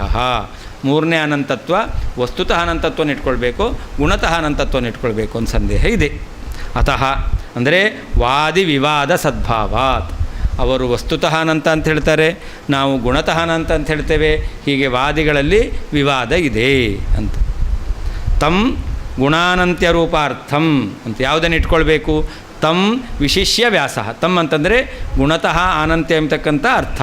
ಅದನ್ನೇ ನಿರ್ಣಯಾಯ ಸ್ವಚರಣ ಕಮಲ ಚಂಚರೀಕ ಮಧ್ವಮುನಿನ ಉಕ್ತಾರ್ಥ ನಿರ್ಣಯಾಯ ಅಂತ. ನಿರ್ಣಯ ಅಂತಂದರೆ ತಮ್ಮ ಪಾದ ಎಂಬತಕ್ಕಂಥದ್ದು ಕಮಲ, ಆ ಪಾದ ಕಮಲದಲ್ಲಿ ದುಂಬಿಯಂತೆ ಇರುವವರು, ಯಾವಾಗಲೂ ಪರಮಾತ್ಮನ ಪಾದ ಕಮಲವನ್ನು ಸೇವಿಸುವವರು ಆಚಾರ್ಯರು. ಅದರಿಂದ ಸ್ವಚರಣ ಕಮಲ ಚಂಚರೀಕ ಮಧ್ವಮುನಿ, ವೇದವ್ಯಾಸದೇವರ ಚರಣ ಅದೇ ಕಮಲ, ಅಂದರೆ ಸ್ವಚರಣವೇ ಕಮಲ, ಅದರಲ್ಲಿ ಚಂಚರೀಕ ಅಂದರೆ ದುಂಬಿ, ಅದರಂತೆ ಇರುವವರು ಮಧ್ವಾಚಾರ್ಯರು. ಅವರು ಹೇಳಿರುವಂಥ ಅರ್ಥ ನಿರ್ಣಯ, ಅವರು ಹೇಳಿರ್ತಕ್ಕಂಥ ಅರ್ಥವೇ ಸರಿ ಅಂತ ಹೇಳಲಿಕ್ಕೋಸ್ಕರ ಏನು ಮಾಡಿದ್ದಾರೆ? ಅವರು ಮಹದ್ಗುಣತ್ವಾದ್ ಯಮನಂತಮಾಹುಹು ಅಂತ ಹೇಳಿದ್ದಾರೆ. ವಸ್ತುತಸ್ತು ವ್ಯಾಪ್ತತ್ವನಿತ್ಯತ್ವಯೋ ಅಪಿ ಗುಣತ್ವಾತ್ ಗುಣಾನಂತ್ಯಮೇವ ಅನಂತಶಬ್ದಾರ್ಥ ಇತಿ ಗುರುಶಿಷ್ಯಯೋ ವ್ಯಾಸಮಧ್ವಯೋ ಹೃದ್ಗಮ್ ಇತಿ ಜ್ಞೇಯಂ ಅಂತ. ವ್ಯಾಪ್ತತ್ವ ಮತ್ತು ನಿತ್ಯತ್ವ ಇದು ಕೂಡ ಏನಾಗಿದೆ? ಗುಣವೇ ಆಗಿದೆ. ಏನು ಹಿಂದೆ ಹೇಳಿದ್ರಲ್ಲ, ದೇಶತಃ ಅನಂತ್ಯ. ದೇಶತಃ ಅನಂತ ಅಂದಿರೇನರ್ಥ? ಎಲ್ಲ ದೇಶದಲ್ಲಿದ್ದಾನೆ. ಎಲ್ಲ ದೇಶದಲ್ಲಿದ್ದಾನೆ ಅದೇನರ್ಥ? ವ್ಯಾಪ್ತಿ ಇದೆ, ವ್ಯಾಪ್ತತ್ವ ಇದೆ. ಆ ವ್ಯಾಪ್ತತ್ವ ಅನ್ನೋದು ಒಂದು ಗುಣವೇ, ಆಯಿತಾ? ಹಾಗೆ ಪರಮಾತ್ಮ ಕಾಲತಃ ಅನಂತನಾಗಿದ್ದಾನೆ. ಕಾಲತಃ ಅನಂತ ಅಂದರೆ ಏನರ್ಥ? ಕಾಲತಃ ಅಂತ ಇಲ್ಲ. ಕಾಲತಃ ಅಂತ ಏನೇನರ್ಥ? ನಿತ್ಯ ಅಂತ ಅರ್ಥ. ಹಾಗಾದರೆ ವ್ಯಾಪ್ತತ್ವ ಅನ್ನೋದು ಗುಣ, ಹಾಗೆ ನಿತ್ಯತ್ವ ಅನ್ನೋದು ಗುಣ. ದೇಶತಃ ಅನಂತತ್ವವನ್ನು ಹೇಳಿದ್ರೆ ಗುಣವನ್ನೇ ಹೇಳಿದ್ದು, ಕಾಲತಃ ಅನಂತತ್ವವನ್ನು ಹೇಳಿದರೆ ನಿತ್ಯತ್ವ ಗುಣವನ್ನೇ ಹೇಳಿದ್ದು, ಗುಣತಃ ಅನಂತತ್ವ ಹೇಳಿದ್ದು. ಉಳಿದ ಗುಣಗಳಿಂದ ಅನಂತತ್ವ. ಶಿಷ್ಯರು ಮಧ್ವಾಚಾರ್ಯರು ಅವ್ರು ಹೇಳಿರ್ತಕ್ಕಂಥದ್ರಲ್ಲಿ ಏನೂ ವ್ಯತ್ಯಾಸ ಇಲ್ಲ ಅಂತ, ಎರಡೂ ಸಮಾನವೇ ಆಗಿದೆ. ಯಾಕೆ?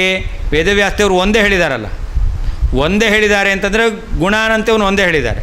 ಹಾಗಾದರೆ ಮಧ್ವಾಚಾರ್ಯರು ಮೂರು ಹೇಳಿದ್ರಲ್ಲ ಅಂತಂದರೆ ಅಲ್ಲಿ ಆ ಮೂರನ್ನು ಮೂರು ಅಂತಲೂ ಹೇಳ್ಬೋದು, ಒಂದು ಅಂತಲೂ ಹೇಳ್ಬೋದು. ಅಲ್ಲ, ಮೂರನ್ನು ಒಂದು ಮಾಡೋದು ಹೇಗೆ ಅಂತಂದರೆ ಅಲ್ಲಿ ಮೂರು ಅಂತಂದರೆ ದೇಶತಃ ಅನಂತ್ಯ, ಕಾಲತಃ ಅನಂತ್ಯ ಎರಡು ಸೇರಿಸ್ಕೊಂಡಿದ್ದಾರೆ. ಆ ದೇಶತಃ ಅನಂತ್ಯದಲ್ಲಿ ವ್ಯಾಪ್ತತ್ವ ರೂಪ ಗುಣವನ್ನು ಹೇಳದಂತೆ ಆಯಿತು. ಕಾಲತಃ ಅನಂತ್ಯ ಅಂತಂದರೆ ನಿತ್ಯತ್ವ ರೂಪ ಗುಣವನ್ನು ಹೇಳದಂತೆ ಆಯಿತು. ಗುಣತಃ ಅನಂತ್ಯ ಅಂತಂತೂ ಸರ್ವತಃ ಗುಣತಃ ಗುಣವನ್ನೇ ಹೇಳಿರೋದು. ಹಾಗಾದರೆ ಅಲ್ಲಿ ಮಹದ್ಗುಣತ್ವ, ಭಗವಂತನಲ್ಲಿ ಮಹಾಗುಣಗಳಿದೆ, ಸರ್ವಗುಣಗಳಿದೆ. ವ್ಯಾಪ್ತತ್ವ ರೂಪ ಗುಣ ಇದೆ, ನಿತ್ಯತ್ವ ರೂಪ ಗುಣ ಇದೆ, ಆನಂದಾದಿ ಜ್ಞಾನಾದಿ ಗುಣಗಳಿದೆ. ಆದ್ದರಿಂದ ಅನಂತ ಅಂತ ಹೇಳ್ತಾರೆ ಎಂಬುದಾಗಿ ವೇದವ್ಯಾಸದೇವರು ಅದೇ ಅರ್ಥವನ್ನು ಹೇಳಿದ್ದು. ಶ್ರೀಮದ್ ಆಚಾರ್ಯರು ಪ್ರತ್ಯೇಕವಾಗಿ ಗುಣತಃ ಅನಂತ, ಕಾಲತಃ ಅನಂತ, ದೇಶತಃ ಅನಂತ ಎಂಬುದಾಗಿ ಪ್ರತ್ಯೇಕವಾಗಿ ಕಾಲ ಮತ್ತು ದೇಶಗಳ ಅನಂತ್ಯವನ್ನು ಹೇಳಿ ಗುಣತಃ ಪ್ರತ್ಯೇಕವಾಗಿ ಹೇಳಿದ್ದಾರೆ. ಅಂತೂ ಇಬ್ಬರ ಅಭಿಪ್ರಾಯ ಒಂದೇ ಆಗಿದೆ. ವೇದವ್ಯಾಸದೇವರ ಅಭಿಪ್ರಾಯವು ಗುಣತಃ ಅನಂತ, ದೇಶತಃ ಅನಂತ್ಯ, ಕಾಲತಃ ಅನಂತ್ಯವನ್ನು ಆಚಾರ್ಯರು ಶಬ್ದತಃ ಹೇಳಿದರೂ ಕೂಡ ಅದು ಗುಣತಃ ಅನಂತ್ಯದಲ್ಲಿಯೇ ಪರ್ಯವಸಾನ ಆಗ್ತಾ ಇದೆ. ಆದ್ದರಿಂದಾಗಿ ವಿರೋಧ ಇಲ್ಲ ಅಂತ ಅರ್ಥ.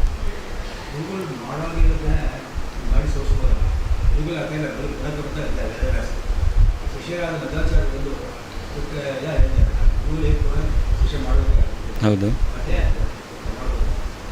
ಹೇಳಿದ್ದಲ್ಲ, ಅವರು ಸೂಚನೆ ಮಾಡಿದ್ದಾರೆ ವೇದವ್ಯಾಸದೇವರು. ಅನಂತ ಅಂತ ಹೇಳಿದ್ದಾರೆ. ಅನಂತ ಅನ್ನೋದಕ್ಕೇನರ್ಥ? ಅನಂತ ಗುಣ ಅಂತ ಅರ್ಥ. ಮಹದ್ಗುಣತ್ವಾತ್ ಎಂ ಅನಂತ ಮಾಹು, ಮಹಾಗುಣತ್ವ ಅಂತ. ಮಹಾಗುಣವುಳ್ಳವನು, ಅನಂತ ಗುಣವುಳ್ಳವನು ಅಂತ ಅರ್ಥ ಮಾಡಬಹುದು.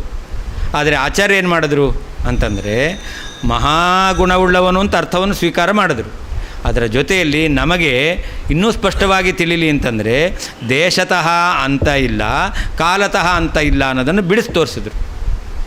ಅಂತರಾಹಿತ್ಯ ಅಂತ ಹೇಳಿದ್ರಿಂದಲೇ ದೇಶತಃ ಅಂತರಾಹಿತ್ಯ, ಕಾಲತಃ ಅಂತರಾಹಿತ್ಯ ಎಂಬತಕ್ಕಂತಹ ಅರ್ಥದ ಮೂಲಕ ವ್ಯಾಪ್ತತ್ವ ನಿತ್ಯತ್ವವನ್ನು ಹೇಳದಂತೆ ಆಯಿತು. ಗುಣತಃ ಅನಂತ್ಯ ಅಂತ ಹೇಳೋದ್ರಿಂದಾಗಿ ಗುಣದಲ್ಲಿ ಪರಿಮಿತಿ ಇಲ್ಲ, ಅನಂತ ಗುಣಗಳಿದೆ ಅಂತಲೂ ಹೇಳದಂತೆ ಆಯಿತು. ಆದ್ದರಿಂದ ಗುಣತಃ ಅನಂತ್ಯ ಅಂತ ಹೇಳಿದ್ರಿಂದಲೇ ಎಲ್ಲ ಅರ್ಥವನ್ನು ವೇದವ್ಯಾಸದೇವರು ನಿರೂಪಣೆ ಮಾಡಿದ್ದಾರೆ. ಆದರೆ ನಾವೇನು ತಿಳ್ಕೊಳ್ತೇವೆ? ನಮಗೆ ಶಬ್ದತಃ ಗುಣತಃ ಅನಂತ್ಯ ಅಂತಂದರೆ ನಾವೇನು ತಿಳ್ಕೊಳ್ತೇವೆ? ಜ್ಞಾನಾನಂದಾದಿ ಗುಣಗಳೇ ನಮ್ಮ ತಲೆಯಲ್ಲಿ ಹೋಗುತ್ತೆ. ವ್ಯಾಪ್ತತ್ವ ಮತ್ತು ನಿತ್ಯತ್ವ ಎಂಬತಕ್ಕಂಥ ಗುಣ ನಮ್ಮಲ್ಲಿ ತಲೆಯಲ್ಲಿ ಹೋಗಲ್ಲ. ಅದಕ್ಕೋಸ್ಕರ ಏನು ಮಾಡಿದ್ರು ಅಂತಂದರೆ ಆಚಾರ್ಯರು ಗುಣತಃ ಅನಂತ್ಯ ಇದೆ, ದೇಶತಃ ಕಾಲತಃ ಅನಂತ್ಯವೂ ಇದೆ ಅಂತ ಹೇಳಿದರು. ದೇಶತಃ ಕಾಲತಃ ಅನಂತ್ಯ ಇದೆ ಅಂತಂದರೆ ಸರ್ವದೇಶ ಸ್ಥತ್ವ, ಸರ್ವಕಾಲ ಸ್ಥತ್ವ ಇದನ್ನು ಹೇಳಿದರೆ ಅದು ಗುಣದಲ್ಲೇ ಪರ್ಯವಸಾನ ಆಗುತ್ತೆ. ಅಂದರೆ ಬಿಡಿಸಿ ಹೇಳಿದ್ದಾರೆ. ಅರ್ಥ ಆಗಲ್ಲ ಅಂತಂದರೆ ನಾವು ಬಿಡಿಸಿ ಹೇಳ್ತೇವೆ. ಆಗ ಆಚಾರ್ಯರು ಅದನ್ನು ಮೂರಾಗಿ ಹೇಳಿದ್ದಾರೆ. ಅದರ ಒಂದು ಕೂಡ ಒಂದು ಅನ್ನೋದು ಸರಿ, ಮೂರು ಅನ್ನೋದು ಸರಿ. ಯಾವಾಗ ವ್ಯಾಪ್ತತ್ವವನ್ನು ನಿತ್ಯತ್ವವನ್ನು ಗುಣದಲ್ಲೇ ಪರ್ಯವಸಾನ ಮಾಡ್ತೇವೋ, ಗುಣದಲ್ಲೇ ಸೇರಿಸ್ತೇವೋ, ಆವಾಗ ಅದೇನಾಯಿತು? ಗುಣತಃ ಅನಂತ್ಯವೇ ಆಯಿತು. ಇನ್ನು ಅದಕ್ಕೆ ನಾವೇನು ಸರ್ವದೇಶ ಸ್ಥತ್ವ, ಸರ್ವಕಾಲ ಸ್ಥತ್ವ ಅಂತ ಈ ಅರ್ಥ ಇಟ್ಕೊಂಡಾಗ ಆವಾಗ ದೇಶತಃ ಅನಂತ್ಯ, ಕಾಲತಃ ಅನಂತ್ಯ ಅನ್ನೋದು ಬೇರೆ ಅಂತ ಹೇಳಿದ್ದಾರೆ. ಇನ್ನು ಹಿಂದಿನ ಶ್ಲೋಕದಲ್ಲಿ ಏನು ಹೇಳಿದರು? ಪರಮಾತ್ಮ ಸತ್ಯ ಶಬ್ದವಾಚ್ಯನಾಗಿದ್ದಾನೆ, ಸೃಷ್ಟಿಕಾರಕ. ಪರಮಾತ್ಮ ಸತ್ಯ ಶಬ್ದವಾಚ್ಯನಾಗಿದ್ದಾನೆ, ಪಾಲಕ. ಪರಮಾತ್ಮ ಸತ್ಯ ಶಬ್ದವಾಚ್ಯನಾಗಿದ್ದಾನೆ, ಸರ್ವಸಂಹಾರಕ.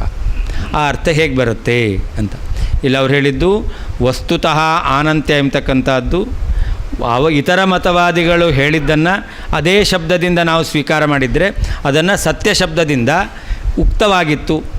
ಆದ್ದರಿಂದ ಉಕ್ತವಾದ್ದನ್ನೇ ಪುನಃ ಹೇಳದಂತೆ ಆಯಿತು ಅಂತ ಹೇಳಿದರು. ಸತ್ಯ ಶಬ್ದದಿಂದ ಸರ್ವಪಾಲಕತ್ವೇನ ಸರ್ವಾಧಾರತ್ವವನ್ನು ಹೇಳದಂತೆ ಆಯಿತು. ಸತ್ಯ ಶಬ್ದಕ್ಕೆ ಸರ್ವಪಾಲಕತ್ವ ಅರ್ಥ ಹೇಗೆ? ಹಾಗೆ ಸರ್ವಕರ್ತೃತ್ವ ಸರ್ವಸಂಹರ್ತೃತ್ವ ಅರ್ಥ ಹೇಗೆ ಅದನ್ನು ತಿಳಿಸ್ತಾ ಇದ್ದಾರೆ. ಸದ್ಭಾವಂ ಯಾಪಯೇದ್ಯಸ್ಮಾತ್ ಸತ್ಯಸ್ತಸ್ಮಾತ್ ಕಿಲ ಪ್ರಭು ಭಾವಪ್ರಧಾನೋ ನಿರ್ದೇಶಃ ಅಸ್ತ್ಯಂತರ್ನೀತೋ ಯತಶ್ಚ ನಿಚ. ಸತ್ಯ ಅನ್ನೋದಕ್ಕೆ ಸದ್ಭಾವಂ ಯಾಪಯೇತ್ ಅಂತ ಅರ್ಥ. ಸದ್ಭಾವಂ ಯಾಪಯ, ಸತ್ ಅಂದರೆ ಸದ್ಭಾವ, ಯಾ ಅಂತಂದರೆ ಯಾಪಯತಿ ತಂದು ಕೊಡ್ತಾನೆ ಅಂತ ಅರ್ಥ. ಹೊಂದುತ್ತಾನೆ ಅಂತ ಅರ್ಥ ಅಲ್ಲ, ತಂದು ಕೊಡ್ತಾನೆ ಅಂತ ಅರ್ಥ. ಅದೇ ನಿಚು, ನಿಚು ಅಂತಂದರೆ ತರುವುದು ಅಂತ ಅರ್ಥ. ತಾನೇ ತಂದ್ಕೊಳ್ತಾನೆ ಅಂತ ಅರ್ಥ ಅಲ್ಲ, ಇನ್ನೊಂದಕ್ಕೆ ಅದನ್ನು ಬರುವಂತೆ ಮಾಡ್ತಾನೆ ಅಂತ ಅರ್ಥ. ನಯತಿ ಕರೋತಿ ಮಾಡ್ತಾನೆ, ಕಾರಯತಿ ಮಾಡಿಸ್ತಾನೆ. ಅಂದರೆ ಕರೋತಿ ಅನ್ನೋದು ಧಾತ್ವರ್ಥ, ಕಾರಯತಿ ಅನ್ನೋದು ನಿಚರ್ಥ ಅಂತ ಹೇಳ್ತಾರೆ. ಹಾಗೆ ಇಲ್ಲೂ ಕೂಡ ಪರಮಾತ್ಮ ಸತ್ಯಂ ನಯತಿ ಅಲ್ಲ, ಸತ್ಯಂ ಯಾತಿ ಅಲ್ಲ. ಸತ್ಯಂ ಯಾತಿ ಅಂದರೆ ತಾನೇ ಸತ್ಯ ಸ್ವರೂಪ ಪಡ್ಕೊಳ್ತಾನೆ, ತಾನೇ ಉತ್ಪತ್ತಿಯನ್ನು ಪಡ್ಕೊಳ್ತಾನೆ ಅಂತ ಆಗ್ತಿತ್ತು. ಅಲ್ಲ, ಮತ್ತು ಉತ್ಪತ್ತಿಯನ್ನು ಉಳಿದವುಗಳಿಗೆ ತಂದು ಕೊಡ್ತಾ ಇದ್ದಾನೆ. ಸತ್ಯಂ ಯಾಪಯತಿ ಅಂತ ಅರ್ಥ. ಸದ್ಭಾವಂ, ಸದ್ಭಾವ ಅಂದರೆ ಉತ್ಪತ್ತಿ.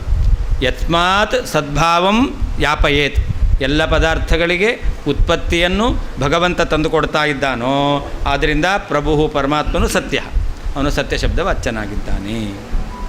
ಅಲ್ಲಿ ಭಾವಪ್ರಧಾನ ನಿರ್ದೇಶ ಸತ್ ಅಂತಿದೆ, ಸತ್ ಶಬ್ದಕ್ಕೆ ಸದ್ಭಾವ ಅಂತ ಅರ್ಥ, ಭಾವಪ್ರಧಾನ ನಿರ್ದೇಶ ಅಂತ. ಆದ್ದರಿಂದ ನಾವು ಸತ್ ಶಬ್ದಕ್ಕೆ ಏನರ್ಥ ಇಟ್ಕೊಳ್ಬೇಕು? ಸತ್ವ, ಸದ್ಭಾವ ಅಂತ ಅರ್ಥ ಇಟ್ಕೊಳ್ಬೇಕು. ಹಾಗೆ ಸತ್ಯ ಎಂಬಲ್ಲಿ ಯಾ ಶಬ್ದ ಇದೆ, ಆ ಯಾ ಶಬ್ದಕ್ಕೆ ಅದು ಅಂತರ್ನೀತವಾದ ನಿಚ್, ನಿಚ್ ಕಾಣಿಸ್ತಲ್ಲ, ಅದರ ಒಳಗಡೆ ಇದೆ, ಇಂದ ಅಂತರ್ನೀತ ನಿಚ್ ಅಂತ ಹೇಳ್ತಾರೆ. ಅದರ ನಿಚಿನ ಅರ್ಥವನ್ನು ಇಟ್ಕೊಳ್ಬೇಕು. ಆವಾಗ ಉತ್ಪತ್ತಿಯನ್ನು ತಂದು ಕೊಡುವವನು ಅಂತ ಅರ್ಥ ಆಯಿತು. ಅದು ಯಾರು ಉತ್ಪತ್ತಿಯನ್ನು ತಂದು ಕೊಡುವವನು? ಸರ್ವ ಸೃಷ್ಟಿಕರ್ತನಾದ ಪರಮಾತ್ಮ ಅಂತ. ಪರಮಾತ್ಮನಲ್ಲಿ ಸತ್ಯ ಶಬ್ದದಿಂದ ಸರ್ವಕರ್ತೃತ್ವವನ್ನು ಹೇಳಿದಂತೆ ಆಯಿತು. ಹಾಂ ಹಾಂ ಪ್ಯಾಸಿವ್ ವಾಯ್ಸ್ ಅಲ್ಲ. ನಾನು ಮಾಡಿದೆ, ಇನ್ನೊಬ್ಬರಿಂದ ಮಾಡಿಸಿದೆ. ಐ ವಿಲ್ ಡೂ ಅಂತ ಹೇಳ್ತಾನೆ. ಐ ವಿಲ್ ಡೂ ಅಂದರೆ ಯಾರು ಹೇಳಿದ್ದು? ಹಾಂ ಸೂಪರ್ವೈಸರ್ ಹೇಳಿದ್ದು ಐ ವಿಲ್ ಡೂ ಅಂತ. ಅವನೇನು ಮಾಡ್ತಾನೆ? ಸೂಪರ್ವೈಸರ್ ಮಾಡ್ತಾನ? ಮತ್ತು ಮಾಡೋದು ಯಾರು? ಉಳಿದ ಕೆಲಸ ಮಾಡೋರು. ಅವ್ರ ಹತ್ರ ಮಾಡಿಸ್ತೇನೆ ಅಂತ ಅರ್ಥ. ಹಾಂ, ಟೇಕ್ ಇಟ್ ಡನ್ ಅನ್ನೋದನ್ನು ಡನ್ ಅಂತ ಹೇಳ್ತಾನೆ. ಐ ವಿಲ್ ಡೂ ಅಂತಾನೆ, ಹೌದಾ ಅಲ್ವ? ಹಾಂ, ಇಲ್ಲಿ ಕರಿಷ್ಯ ಅರ್ಥ ಅಲ್ವೇ ಅಲ್ಲ. ಹಾಂ, ಅದೇ ನಿಜ. ಯಸ್ಮಾತ್ ಯಾವ ಕಾರಣದಿಂದ, ಸದ್ಭಾವಂ ಅಂದರೆ ಸತ್ವವನ್ನು, ಸತ್ವ ಅಂತಂದರೆ ಸದ್ಭಾವ, ಸತ್ ಅನ್ನೋದಕ್ಕೆ ಸತ್ವ ಎಂಬುದಾಗಿ ಅರ್ಥ. ಅದರಿಂದ ಸತ್ವವನ್ನು ಯಾಪಯೇತ್ ತಂದುಕೊಡ್ತಾ ಇದ್ದಾನೋ, ತಸ್ಮಾತ್ ಆದ್ದರಿಂದ ಪ್ರಭು ನಮ್ಮ ಸ್ವಾಮಿಯಾದಂತಹ ನಾರಾಯಣನು ಸತ್ಯ ಕಿಲ ಸತ್ಯನಾಗಿದ್ದಾನೆ. ಇಲ್ಲಿ ಸತ್ ಅಂದರೆ ಸದ್ಭಾವ, ಆ ಸದ್ಭಾವ ಅಂದರೆ ಸತ್ವ. ಸತ್ವ ಅನ್ನೋದಕ್ಕೆ ಸೃಷ್ಟಿ ಸ್ಥಿತಿ ಸಂಹಾರ ಅಂತ ಅರ್ಥ ಇದೆ, ಅದನ್ನು ಮುಂದೆ ಹೇಳ್ತಾರೆ. ಅಂದರೆ ಸತ್ವಂ ಯಾಪಯತಿ ಅಂತಂದರೆ ಸತ್ವವನ್ನು ತಂದುಕೊಡ್ತಾನೆ. ಸತ್ವ ಅಂದರೆ ಸೃಷ್ಟಿಯನ್ನು ತಂದುಕೊಡ್ತಾನೆ, ಸತ್ವ ಅಂದರೆ ಪಾಲನೆ ಮಾಡ್ತಾನೆ, ಸತ್ವ ಅಂತಂದರೆ ನಾಶ ಮಾಡ್ತಾನೆ ಅಂತಲೇ ಅರ್ಥ. ಭಾವಪ್ರಧಾನವಾದಂತಹ ನಿರ್ದೇಶ ವಾಕ್ಯಪ್ರಯೋಗವು ಅಸ್ತಿ ಇದೆ. ಸತ್ ಅಂತಿದೆ. ಸತ್ ಅನ್ನೋದಕ್ಕೆ ಸತ್ವ ಅಂತ ಅರ್ಥ. ಎಲ್ಲಿ ಶಬ್ದವನ್ನು ಹೇಳೋದು ಅದರಲ್ಲಿ ಧರ್ಮವನ್ನು ತೆಗೆದುಕೊಳ್ಬೇಕು, ಅದನ್ನು ಭಾವಪ್ರಧಾನ ಅಂತ ಹೇಳ್ತಾರೆ. ಇಲ್ಲಿಗ ಸತ್ ಅಂತಿದೆ, ಸತ್ಯ ಎಂಬಲ್ಲಿ ಸತ್ ಶಬ್ದ ಇರೋದು. ಆ ಸತ್ ಶಬ್ದಕ್ಕೆ ನಾವೇನು ಅರ್ಥ ಇಟ್ಕೊಳ್ಬೇಕು? ಸತ್ವ ಅಂತ ಅರ್ಥ ಇಟ್ಕೊಳ್ಬೇಕು. ಇದನ್ನು ಭಾವಪ್ರಧಾನ ನಿರ್ದೇಶ ಅಂತ ಹೇಳ್ತಾರೆ. ಯತಃ ಯಾವ ಕಾರಣದಿಂದ, ಅಂತರ್ನೀತಃ ಒಳಗಡೆ ಇರತಕ್ಕಂಥ ಅಂತರ್ನೀತವಾದ ನಿತ್ಪ್ರಯೋಗವೂ ಇದೆ. ಆದ್ದರಿಂದಾಗಿ ಏನು ಅರ್ಥ ಬರುತ್ತೆ ಅಂತ ಮುಂದೆ ಹೇಳ್ತಾರೆ. ಕರ್ತರಿನೇ, ಕರ್ಮಣಿ ಪ್ರಯೋಗ ಅಲ್ಲ, ಕರ್ತರಿ ಪ್ರಯೋಗನೇ. ನೋಡಿ, ನಾನು ಮಾಡಿದೆ, ನನ್ನಿಂದ ಮಾಡಲ್ಪಟ್ಟಿತು, ನಾನು ಮಾಡಿಸಿದೆ, ನನ್ನಿಂದ ಮಾಡಿಸಲ್ಪಟ್ಟಿತು. ಕರ್ತರಿ ನಿಚಿನಲ್ಲಿ ಕರ್ತರಿ ಪ್ರಯೋಗ. ಹಾಂ, ನಿಚಿನಲ್ಲಿ ಕರ್ತರಿ ಪ್ರಯೋಗ ನಾನು ಮಾಡಿಸಿದೆ, ನಿಚಿನಲ್ಲಿ ಕರ್ಮಣಿ ಪ್ರಯೋಗ ನನ್ನಿಂದ ಮಾಡಿಸಲ್ಪಟ್ಟಿತು. ಹಾಗೆ ನಿಚಿಲ್ಲ ಅಂತಾದರೆ ಕರ್ತರಿ ಪ್ರಯೋಗ ನಾನು ಮಾಡಿದೆ, ನನ್ನಿಂದ ಮಾಡಲ್ಪಟ್ಟಿತು. ಇದು ನಿಚಿಲ್ಲ. ನಿಚೆ ಅನ್ನೋದು ಅಲ್ಲ ಅಂದೆ. ನೀವು ಕರ್ತೃಪ್ರಯೋಗದಲ್ಲೂ ಹೇಳ್ಬೋದು, ಅದೇ ಹೇಳಿದ್ದು. ನಿಚನ್ನ ಕರ್ಮಣಿ ಪ್ರಯೋಗದಲ್ಲೂ ಪ್ರಯೋಗ ಮಾಡ್ಬೋದು. ನನ್ನಿಂದ ಮಾಡಿಸಲ್ಪಟ್ಟಿತು. ಹಾಂ, ಹಾಗಾದರೆ ಎರಡೂ ಬರುತ್ತೆ. ಹಾಂ, ಎರಡೂ ಇದೆ. ಇಲ್ಲಿ ನಿಚಿನಲ್ಲಿ ನಿಚರ್ಥವನ್ನು ಇಟ್ಕೊಳ್ಬೇಕು, ನಿಚರ್ಥವನ್ನು ಇಟ್ಕೊಳ್ಬೇಕು. ನಿಚರ್ಥ ಅಲ್ಲ ಅಂದರೆ ಏನರ್ಥ ಅಂತಂದರೆ, ಇನ್ನೊಂದರಕ್ಕೆ ಏನಾದರೂ ಆ ವ್ಯಾಪಾರ ಬರುವ ಮಾಡ್ತೇವೆ ಅಂತಂದರೆ, ಒಂದು ಧರ್ಮವನ್ನು ಇನ್ನೊಂದರಲ್ಲಿ ಬರುವಂತೆ ಮಾಡ್ತೇವೆ ಅಂತಂದರೆ ಅದನ್ನು ನಿಚ ಅಂತ ಹೇಳ್ತೇವೆ. ತನ್ನಲ್ಲೇ ಅದು ಬರುತ್ತೆ ಅಂತಾದರೆ ಆವಾಗ ನಿಚ ಅಲ್ಲ. ಇದು ವ್ಯತ್ಯಾಸ. ಕರ್ತರಿಯೇ ಎಲ್ಲ, ಇಲ್ಲಿ ಕರ್ತರಿಯೇ ಕರ್ಮ ಅಂದರೆ ನಿಚ ತಗೊಳ್ಬೇಕು ಅಂತ ಹೇಳ್ತಾ ಇರೋದು. ಅಲ್ಲಿ ಧಾತ್ವರ್ಥ ನಿಚ ಎರಡಿದೆ. ಧಾತ್ವರ್ಥ ತನ್ನಲ್ಲೇ ಅನ್ವಯ ಆಗುತ್ತೆ ಅಂತಂದರೆ ಅದು ಧಾತ್ವರ್ಥ. ಆ ಧಾತ್ವರ್ಥ ಇನ್ನೊಬ್ಬರಲ್ಲಿ ಅನ್ವಯ ಆಗುತ್ತೆ ಅಂದರೆ ನಿಚ. ಹಾಂ, ಧಾತ್ವರ್ಥ ತನ್ನಲ್ಲೇ ಅನ್ವಯ ಆಗುತ್ತೆ ಅಂತಾದರೆ ಆವಾಗ ಏನಾಯಿತು, ಅಲ್ಲಿ ನಿಚ್ಚಿಲ್ಲ, ಧಾತ್ವರ್ಥ ಅನ್ವಯ ಆಗಿಬಿಡುತ್ತೆ. ಎಲ್ಲಿ ಧಾತ್ವರ್ಥ ಎಂಬತಕ್ಕಂಥದ್ದು ಇನ್ನೊಬ್ಬರಲ್ಲಿ ಅನ್ವಯ ಮಾಡಬೇಕೋ ಆವಾಗ ನಿಚ ಹೇಳಬೇಕು. ಈಗ ಸತ್ವವನ್ನು ಹೊಂದುತ್ತಾನೆ ಅಂತಂದರೆ ಸತ್ಯ, ಅಲ್ಲಿ ನಿಚಾರ್ಥ ಇಲ್ಲ. ಸತ್ವವನ್ನು ಇನ್ನೊಂದಕ್ಕೆ ತಂದುಕೊಡ್ತಾನೆ ಅಂತಂದರೆ ತನ್ನಲ್ಲಿ ಬರಲಿಲ್ಲ, ಅದು ಇನ್ನೊಬ್ಬರಿಗೆ ಬಂತು. ಅಂದರೆ ಧಾತ್ವರ್ಥದ ಅನ್ವಯ ಇನ್ನೊಬ್ಬರಲ್ಲಿ ಆಯಿತು, ಆವಾಗ ನಿಚ ಬರುತ್ತೆ ಅಂತ. ಆ ಧಾತ್ವರ್ಥ ಇನ್ನೊಬ್ಬರಲ್ಲಿ ಆಗಬೇಕು ಅಂದರೆ ಇವನ ಮೂಲಕ ಆಗಬೇಕು, ವ್ಯಕ್ತಿಯ ಮೂಲಕ ಧಾತ್ವರ್ಥ.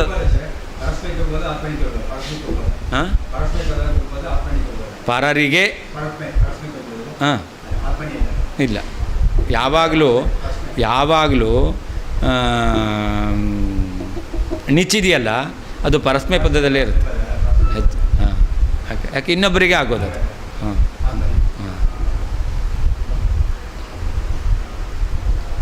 ಯಸ್ಮಾತ್ ಯಾವ ಕಾರಣದಿಂದ ಸದ್ಭಾವಂ ಸತ್ವವನ್ನು ಯಾಪಯೇತ್ ಹೊಂದಿಸುತ್ತಾನೋ ತಸ್ಮಾತ್ ಆ ಕಾರಣದಿಂದ ಪ್ರಭು ಸರ್ವಸ್ವಾಮಿಯಾದಂತಹ ಪರಮಾತ್ಮನು ಸತ್ಯ ಕಿಲ ಸತ್ಯ ಶಬ್ದ ವಾಚ್ಯನಾಗಿದ್ದಾನೆ. ಭಾವಪ್ರಧಾನವಾದ ಧರ್ಮಪ್ರಧಾನವಾದ, ಭಾವ ಅಂದರೆ ಧರ್ಮಪ್ರಧಾನವಾದ ನಿರ್ದೇಶ ವಾಕ್ಯಪ್ರಯೋಗವು ಸತ್ ಅಂತಿದೆ. ಸತ್ ಅನ್ನೋದಕ್ಕೆ ಭಾವಪ್ರಧಾನವಾದದ್ದು, ಧರ್ಮವನ್ನು ಪ್ರಧಾನ ಅಂದರೆ ಸತ್ವ ಎಂಬತಕ್ಕಂತಹ ಪ್ರಯೋಗವೂ ಆಗಿದೆ. ಯತಃ ಯಾವ ಕಾರಣದಿಂದ ಅಂತರ್ನೀತಃ ನಿಚ, ಅಂತರ್ನೀತವಾದ ನಿಚು ಇದೆ. ಅಧುನಾ ಸತ್ಯಂ ಜ್ಞಾನಂ ಅನಂತಂ ಬ್ರಹ್ಮ ಇತಿ ಮಂತ್ರವರ್ಣ ಉಕ್ತ ಲಕ್ಷಣತ್ರಯ ವ್ಯಾಖ್ಯಾನರೂಪ ಉತ್ತರಗ್ರಂಥ ಅರ್ಥ ಪರ್ಯಾಲೋಚನೆಯ ಅಪಿ ಅಸ್ಮದುಕ್ತ ಗುಣಾನಂತ್ಯಮೇವ ಅನಂತಶಬ್ದಾರ್ಥಃ ನ ಪರೋಕ್ತಃ ಇತಿ ವಕ್ತುಂ ಲಕ್ಷಣಾನಿ ವಿವೃಣ್ವನ್ ಉತ್ತರ ಪ್ರಬಂಧಾರ್ಥೇನ ಸಂಗಮಯತಿ ಅಂತ. ಈಗ ಸತ್ಯಂ ಜ್ಞಾನಮನಂತಂ ಬ್ರಹ್ಮ ಅಂತ ಭಗವಂತನನ್ನು ಲಕ್ಷಣ ಯಾವುದು ಎಂಬುದಾಗಿ ಹೇಳುವಂಥ ವಾಕ್ಯ. ಭಗವಂತನ ಲಕ್ಷಣ ಯಾವುದು, ಯಾರು ಭಗವಂತ ಅಂದರೆ ಎಂಬುದಾಗಿ ಪ್ರಶ್ನೆ ಬಂದಾಗ ಸತ್ಯಂ ಜ್ಞಾನಮನಂತಂ ಬ್ರಹ್ಮ ಎಂಬುದಾಗಿ ಶ್ರುತಿ ಹೇಳ್ತಾ ಇದೆ. ಇದು ಲಕ್ಷಣ ವಾಕ್ಯ ಅಂತ ಕರೀತಾರೆ. ಈ ಲಕ್ಷಣ ವಾಕ್ಯದಲ್ಲಿರ್ತಕ್ಕಂತಹ ಏನು ಸತ್ಯ ಜ್ಞಾನ ಅನಂತ ಎಂಬತಕ್ಕಂಥ ಪದ ಇದೆಯಲ್ಲ, ಈ ಮೂರು ಲಕ್ಷಣವನ್ನು ಹೇಳಿದ್ದಾರೆ. ಸತ್ಯತ್ವ, ಜ್ಞಾನತ್ವ, ಅನಂತತ್ವ, ಇದು ಭಗವಂತನಿಗೆ ಮೂರು ಲಕ್ಷಣ. ಯಾರು ಭಗವಂತ ಅಂತಂದರೆ ಸತ್ಯಂ ಜ್ಞಾನಂ ಅನಂತಂ ಬ್ರಹ್ಮ ಅಂತ ಹೇಳಿದ್ರು. ಹಾಗಾದರೆ ಸತ್ಯತ್ವ ಅನ್ನೋದು ಒಂದು ಲಕ್ಷಣ, ಜ್ಞಾನತ್ವ ಅಂತ ಇನ್ನೊಂದು ಲಕ್ಷಣ, ಅನಂತತ್ವ ಅಂತ ಇನ್ನೊಂದು ಲಕ್ಷಣ. ಹೀಗೆ ಮೂರು ಲಕ್ಷಣವನ್ನು ಹೇಳಿದ್ದಾರೆ. ಆ ಮೂರು ಲಕ್ಷಣವನ್ನು ವ್ಯಾಖ್ಯಾನ ಮಾಡಲಿಕ್ಕೋಸ್ಕರ ಇರತಕ್ಕಂಥದ್ದು ಉಪನಿಷತ್ತಿನಲ್ಲಿ ಯಥೋವಾ ಇಮ ನಿಭೂತ ನಿಜಾಯಂತೆ ಇದೇ ಮೊದಲಾಗಿರ್ತಕ್ಕಂಥ ಪ್ರಕರಣಗಳಿದೆಯಲ್ಲ, ಇದು ಏನು 5 ಪ್ರಕರಣ ಇದೆ. ಅನ್ನಮಯ, ಪ್ರಾಣಮಯ, ಮನೋಮಯ, ವಿಜ್ಞಾನಮಯ, ಆನಂದಮಯ ಅಂತ. ಈ 5 ಪ್ರಕರಣದಲ್ಲಿ 2 ಪ್ರಕರಣ ಇದೆಯಲ್ಲ, ಯಾವುದು ಅನ್ನಮಯ ಮತ್ತು ಪ್ರಾಣಮಯ. ಈ ಪ್ರಕರಣಗಳಲ್ಲಿ ಭಗವಂತ ಸರ್ವ ಸೃಷ್ಟಿಕರ್ತ, ಸರ್ವ ಪಾಲಕ ಅನ್ನೋದನ್ನು ಹೇಳಿದ್ದಾರೆ. ಆಮೇಲೆ ಮನೋಮಯ ವಿಜ್ಞಾನಮಯಗಳಿಂದ ಜ್ಞಾನಂ ಎಂಬತಕ್ಕಂಥ ಶಬ್ದದಿಂದ ತಿಳಿದು ಬರೋ ಅರ್ಥವನ್ನು ಹೇಳಿದ್ದಾರೆ. ಹಾಗೆ ಅನಂತ ಎಂಬತಕ್ಕಂಥ ಆನಂದಮಯ ಶಬ್ದದಿಂದ ತಿಳಿಯುವಂಥ ಅರ್ಥವನ್ನು ಹೇಳಿದ್ದಾರೆ. ಹೀಗೆ ಸತ್ಯ ಶಬ್ದದಿಂದ ಉಕ್ತವಾಗಿರ್ತಕ್ಕಂಥ ಅರ್ಥವನ್ನು ವಿವರಣೆ ಮಾಡಲಿಕ್ಕೆ ಅನ್ನಮಯ ಪ್ರಾಣಮಯ ಪ್ರಕರಣಗಳು, ಜ್ಞಾನ ಶಬ್ದದಿಂದ ಉಕ್ತವಾದಂತಹ ಲಕ್ಷಣವನ್ನು ಸಮನ್ವಯ ಮಾಡಲಿಕ್ಕೆ ಮನೋಮಯ ವಿಜ್ಞಾನಮಯ ಪ್ರಕರಣಗಳು, ಹಾಗೆ ಅನಂತ ಶಬ್ದದಿಂದ ಉಕ್ತವಾದ ಲಕ್ಷಣವನ್ನು ಸಮನ್ವಯ ಮಾಡಲಿಕ್ಕೆ ಆನಂದಮಯ ಪ್ರಕರಣ ಹೊರಟಿದೆ ಅಂತಿರೋದು. ಆದ್ದರಿಂದ ಇಲ್ಲಿಗ ಏನು 3 ಲಕ್ಷಣವನ್ನು ಹೇಳಿದ್ದಾರೆ, ಸತ್ಯತ್ವ, ಜ್ಞಾನತ್ವ, ಅನಂತತ್ವ, ಅದರ ವ್ಯಾಖ್ಯಾನ ರೂಪವಾಗಿರ್ತಕ್ಕಂಥದ್ದು ಉತ್ತರ ಗ್ರಂಥ. ಅದನ್ನು ಸರಿಯಾಗಿ ವಿಮರ್ಶೆ ಮಾಡಿ ನೋಡ್ತೇವೆ ಅಂತಂದರೆ ಆವಾಗ ಅನಂತತ್ವ ಅಂದರೆ ಯಾವ ರೀತಿಯಾದ ಅನಂತತ್ವನ ಇಟ್ಕೊಳ್ಬೇಕು? ಗುಣತಃ ಅನಂತತ್ವನೇ ಇಟ್ಕೊಳ್ಬೇಕು, ವಸ್ತುತಃ ಅನಂತತ್ವನ ಇಟ್ಕೊಳ್ಳಿಕ್ಕೆ ಬರೋದಿಲ್ಲ ಅಂತ ಅದನ್ನು ನಾವು ಹೇಳಿರುವಂತಹ ಅರ್ಥ ಭಗವಂತನ ಲಕ್ಷಣವನ್ನು ಹೇಳತಕ್ಕಂತಹ ಶ್ರುತಿವಾಕ್ಯಕ್ಕೆ ಏನರ್ಥ ಅಂತ ವಿಮರ್ಶೆ ಮಾಡಿದಾಗ ಅಲ್ಲಿ ಗುಣತಃ ಅನಂತ ಎಂಬತಕ್ಕಂಥ ನಾವು ಹೇಳಿರುವಂತಹ ಅರ್ಥವನ್ನೇ ಇಟ್ಕೊಳ್ಬೇಕು ಅಂತ ಸಿದ್ಧವಾಗುತ್ತೆ ಹೊರತು ಇತರರು ಹೇಳಿರ್ತಕ್ಕಂತಹ ವಸ್ತುತಃ ಅನಂತತ್ವ ವಸ್ತು ಅಭೇದ ರೂಪವಾದಂತಹ ಈ ಅನಂತತ್ವನ ಇಟ್ಕೊಳ್ಳಿಕ್ಕೆ ಬರಲ್ಲ ಅನ್ನೋದು ಸಿದ್ಧವಾಗುತ್ತೆ ಅನ್ನೋದನ್ನು ತಿಳಿಸ್ಲಿಕ್ಕೋಸ್ಕರ ಮುಂದಿನ ಭಾಗಕ್ಕೂ ಇದಕ್ಕೂ ಏನು ಸಂಬಂಧ ಅನ್ನೋದನ್ನು ತೋರಿಸ್ತಾ ಇದ್ದಾರೆ. ಹೌದು. ಉತ್ತರ ಪ್ರಬಂಧಾರ್ಥೇನ ಸಂಗಮಯತಿ, ಮುಂದಿನ ಏನು ಗ್ರಂಥ ಇದೆ ಅದಕ್ಕೂ ಇದಕ್ಕೂ ಸಂಬಂಧ ಏನು ಅಂತ ತೋರಿಸ್ತಾ ಇದ್ದಾರೆ. ಅನಂತತ್ವ ಉಳ್ಳದ್ದು ಅನಂತ, ಮನುಷ್ಯತ್ವ ಉಳ್ಳವನು ಮನುಷ್ಯ.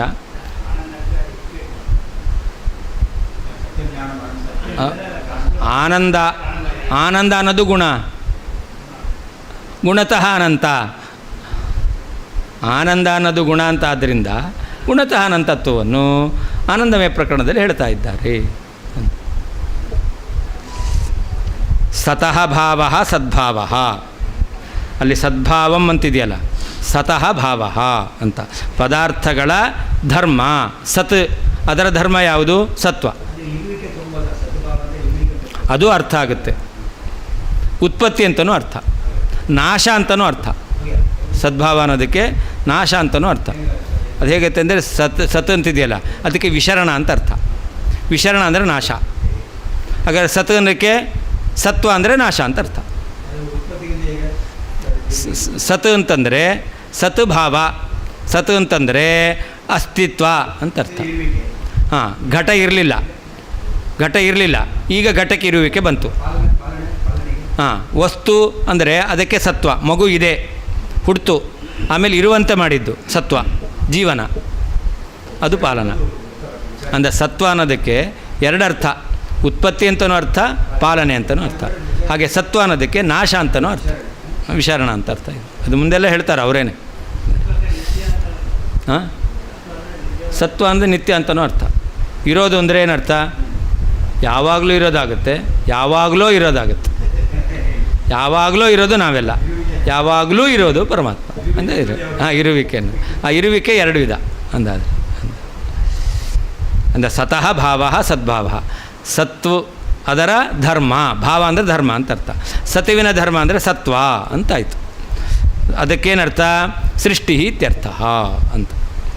ಯಾಪಯೇತ್ ಸರ್ವಸ್ಯ ಜಗತಃ ಪ್ರಾಪಯೇತ್, ಎಲ್ಲ ಜಗತ್ತಿಗೂ ಸತ್ವ ಅಂದರೆ ಸೃಷ್ಟಿಯನ್ನು, ಯಾಪಯೇತ್ ಯಾ ಅಂದರೆ ತಂದು ಕೊಡ್ತಾನೆ ಅಂದರೆ ಸೃಷ್ಟಿಕರ್ತ ಅಂತ ಅರ್ಥ ಆಯಿತು. ನಿಚ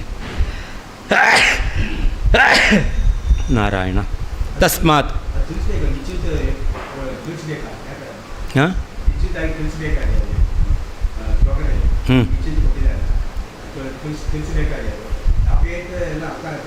ಹಾಂ ಹಾಂ ಯಾತಿ ಅಂತ ಆಗ್ಬಹುದು. ಯಾನ್ ಸತ್ಯ ಎಂಬಲ್ಲಿ ಸತ್ ಯಾ ಅಂತ ಅಷ್ಟೇ ಇರೋದು. ಯಾತಿ ಅನ್ನೋದು ಯಾ ಅನ್ನೋದಕ್ಕೆ ಯಾತಿ ಅಂತಲೂ ಆಗ್ಬೋದು. ಅದೇನೇ ಹೇಳಿದ್ದು, ಅದು ನಿಚರ್ಥ ಅಂತ. ನಿಚ ಅನ್ನೋದನ್ನು ತಿಳಿಸ್ಕೊಡ್ತಾ ಇದ್ದಾರೆ. ಸತ್ಯ ಎಂಬಲ್ಲಿ ನಿಮಗೇನು ಗೊತ್ತಾಗಲ್ಲ. ಸತ್ ಯಾ ಇರೋದು, ಯಾ ಅನ್ನೋದಿದೆಯಲ್ಲ, ಹಾಂ, ಯಾ ಅನ್ನೋದಕ್ಕೆ ಯಾತಿ ಅಂತಲೂ ಅರ್ಥ ಆಗುತ್ತೆ, ಯಾಪಯತಿ ಅಂತಲೂ ಅರ್ಥ ಆಗುತ್ತೆ. ಯಾವುದನ್ನು ಇಟ್ಕೊಳ್ಬೇಕು? ಯಾತಿ ಅಂತ ಇಟ್ಕೊಳ್ಬಾರ್ದು, ಯಾಪಯತಿ ಅಂತ ಇಟ್ಕೊಳ್ಬೇಕು. ಅದನ್ನು ತಿಳಿಸ್ತಾ ಇದೆ. ತಿಳಿಸ್ಲಿಲ್ಲ ಅಂದರೆ ಗೊತ್ತಾಗಲ್ಲ. ತಸ್ಮಾತ್ ಜಗತ್ಸೃಷ್ಟಿಕರ್ತೃತ್ವಾತ್ ಸತ್ಯ ಸತ್ಯ ಶಬ್ದವಾಚ್ಯ. ಭಗವಂತ ಜಗತ್ಕಾರಣನಾಗಿದ್ದಾನೆ, ಆದ್ದರಿಂದ ಸತ್ಯ ಶಬ್ದವಾಚ್ಯನಾಗಿದ್ದಾನೆ. ಶ್ರೀಕೃಷ್ಣಾರ್ಪಣವಸ್ತು. 2:15.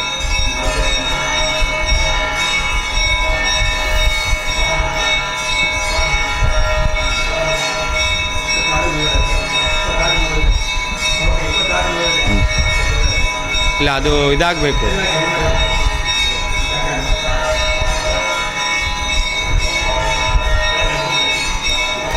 ಎದ್ದು ಜಮಖಾನ ಚೂರು ಮಡಚಿಬಿಡ್ರಿ. ಎದ್ದು ಜಮಖಾನ ಮಡಚಿರಿ, ಅವರು ಒಳ್ಳೆ ತಂದಿರ್ತಾರೆ.